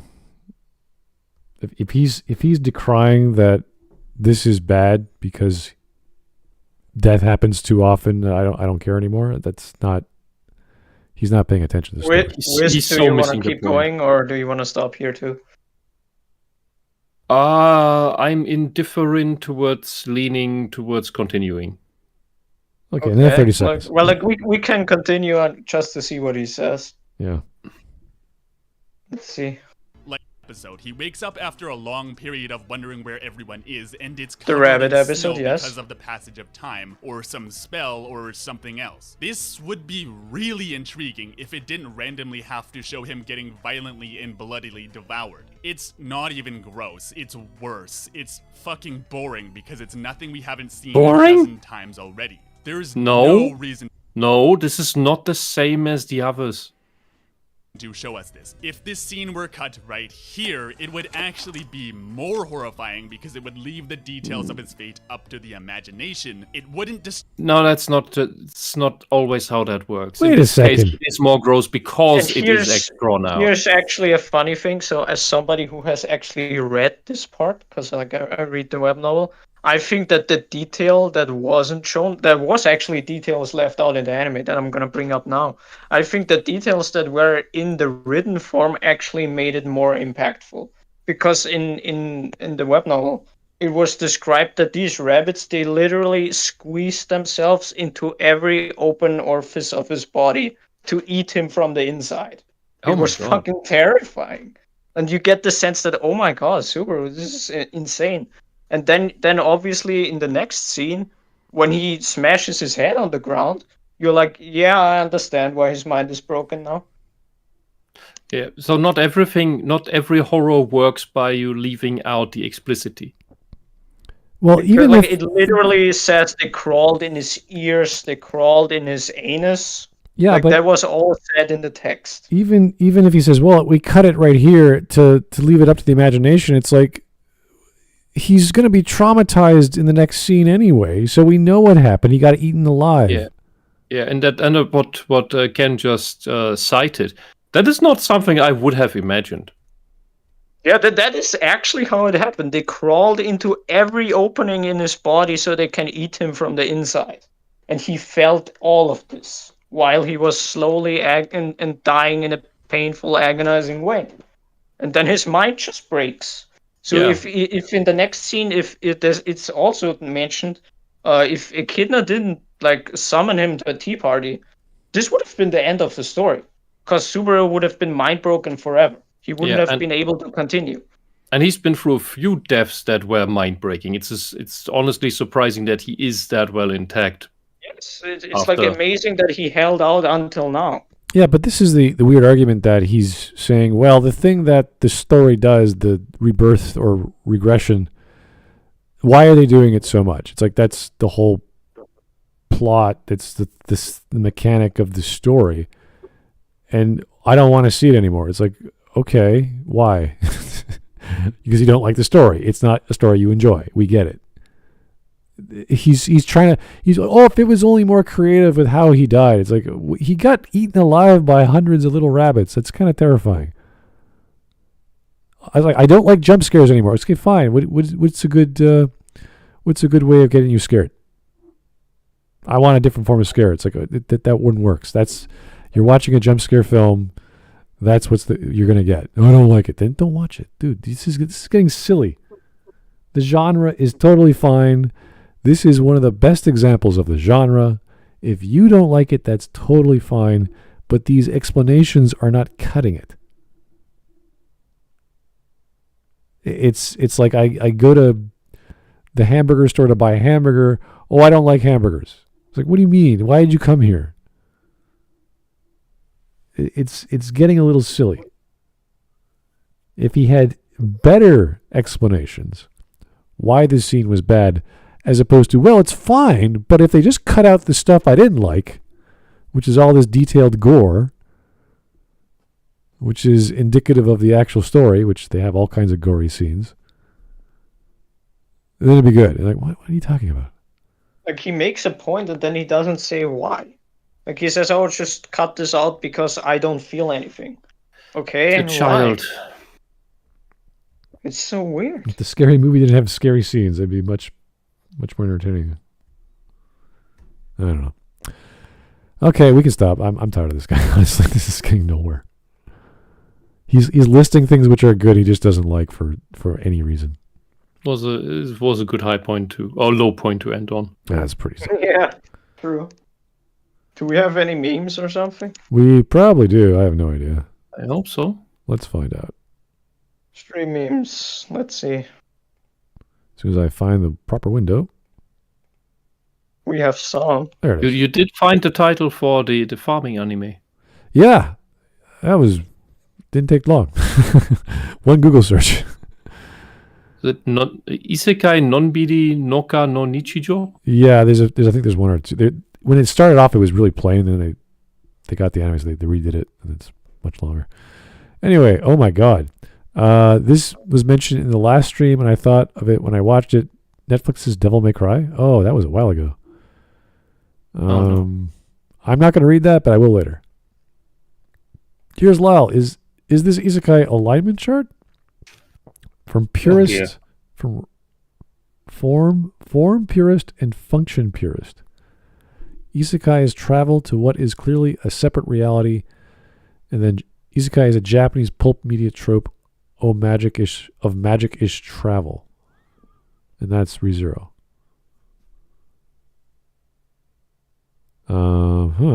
Interesting.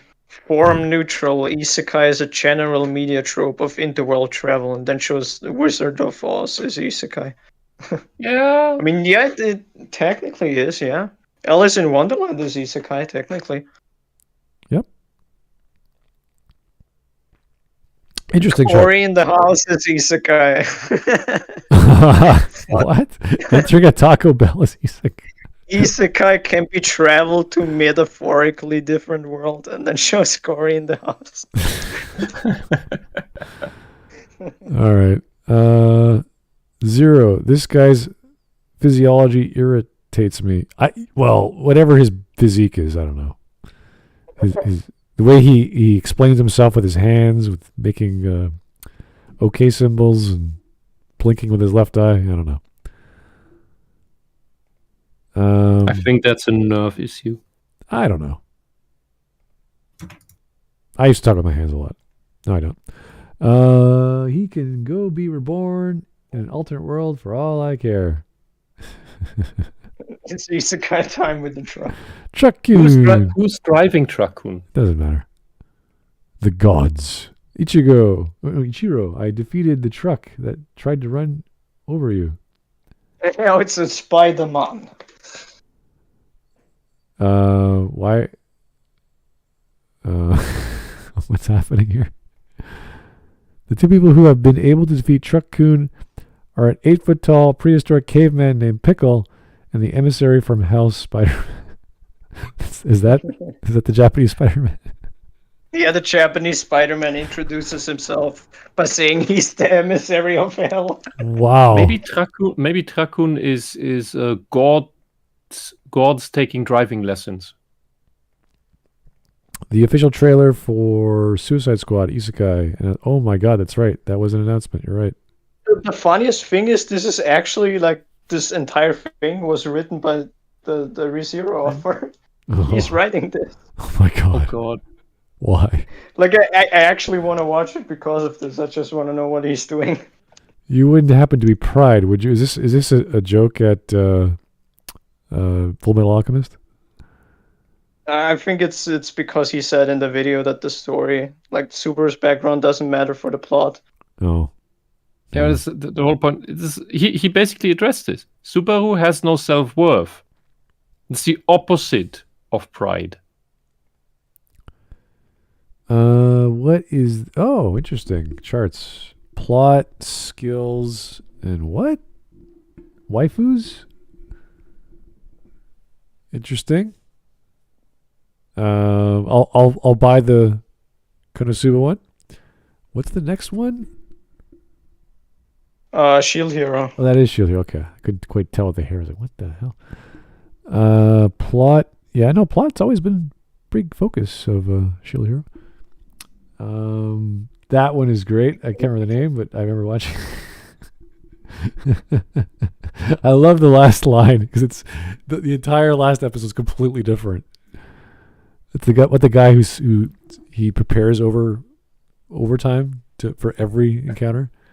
Like he works out like for months just to like defeat a slime or something. Yeah, that's a good chart. That's a funny chart. Okay, time I got reincarnated. Although his waifu comes after the plot is resolved. Oh yeah, the wife is under the line. Yeah, but it does peak after at the end. That's the twist. Yeah, okay. I'm not gonna say more because it's a good anime. Go watch it. Yeah, Subaru is I don't know why plot is in a mess there. It doesn't make any sense to me. But because the plot is going in. Because it's going in circles.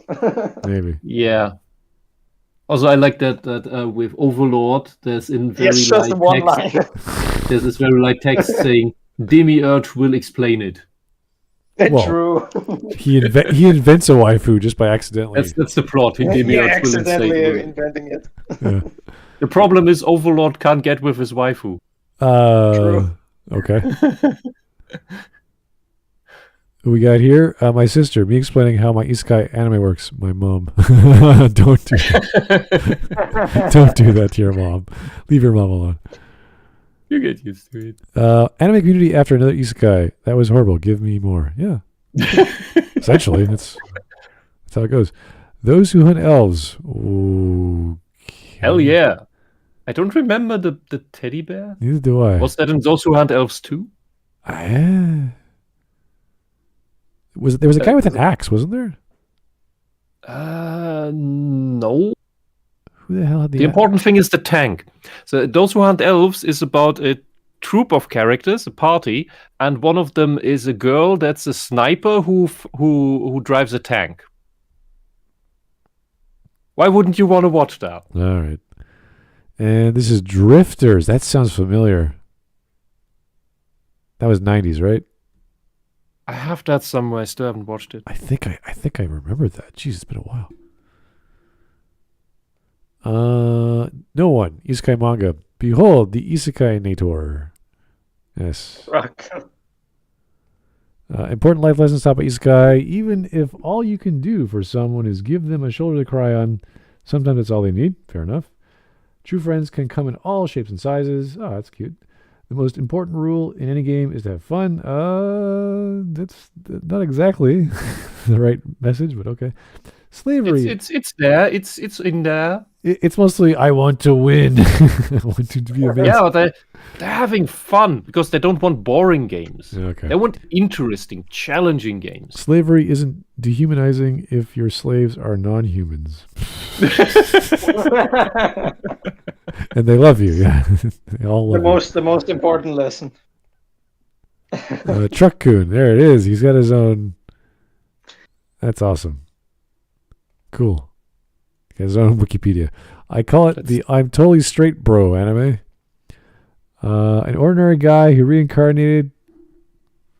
Total fantasy knockout. Well, there are plenty of isekais where you get gender swapped and all that jazz, so that's not uncommon. I think it's the guy in the suit. Yeah, probably. Is everyone else? Is the joke that all the girls are men? Is that the joke? Ooh, that'd be weird. No, I think it's just him as a girl. If Trakun has a Wikipedia page, does that mean Trakun is the strongest trope? Maybe. He instigates every story. He's like, so I got a schedule. Got to make some isekai this week. We both know. All truck drivers have secret teachings on how to transport people into isekai. We both know you can't kill me, Prime. After all, death by your hands would only give me the opportunity to terrorize another world. I guess because he's a truck. That's good. NG Night Lamoon. Wow, that is so late 80s, early 90s. Oh, that looks like Dragonheart or Saber Marionette J. Saber Looks Marionette. like Slayers. Well, yeah, the art style is kind of close. Yeah, cool. There it is. Suffering Also has builds a bit of character. Slayer's vibe. Suffering builds character. Suffering builds character. And suffering builds character. There you go. That's true. Holy shit, Mark Twain created an isekai. A Connecticut Yankee in King Arthur's court. That's funny. NTR Another World, sullying my best friend's women with the strongest skill. It's actually good. It's actually a good manga. I do enjoy it actually. What? It is. Oh, you read this one? Yeah. Guys, I have read so much shit. You have no This is pretty tame. The last few manga episodes is actually, it's all about saving the kingdom because he regresses because his friend died or whatever. So he wants to not be as perverted and crazy. So he actually I am not looking forward to Nitodare becoming the next big thing. Oh, it's already there. It's already here. Don't worry. It's people But love not it. as big. I hope it stays in the fetish sub. Oh, the Forest. one under this is the same thing. That's funny. I was reincarnated as the scumbag from a Netorare manga, but the heroine is coming on to me. Wow, I never haven't watched that one or haven't read that one yet.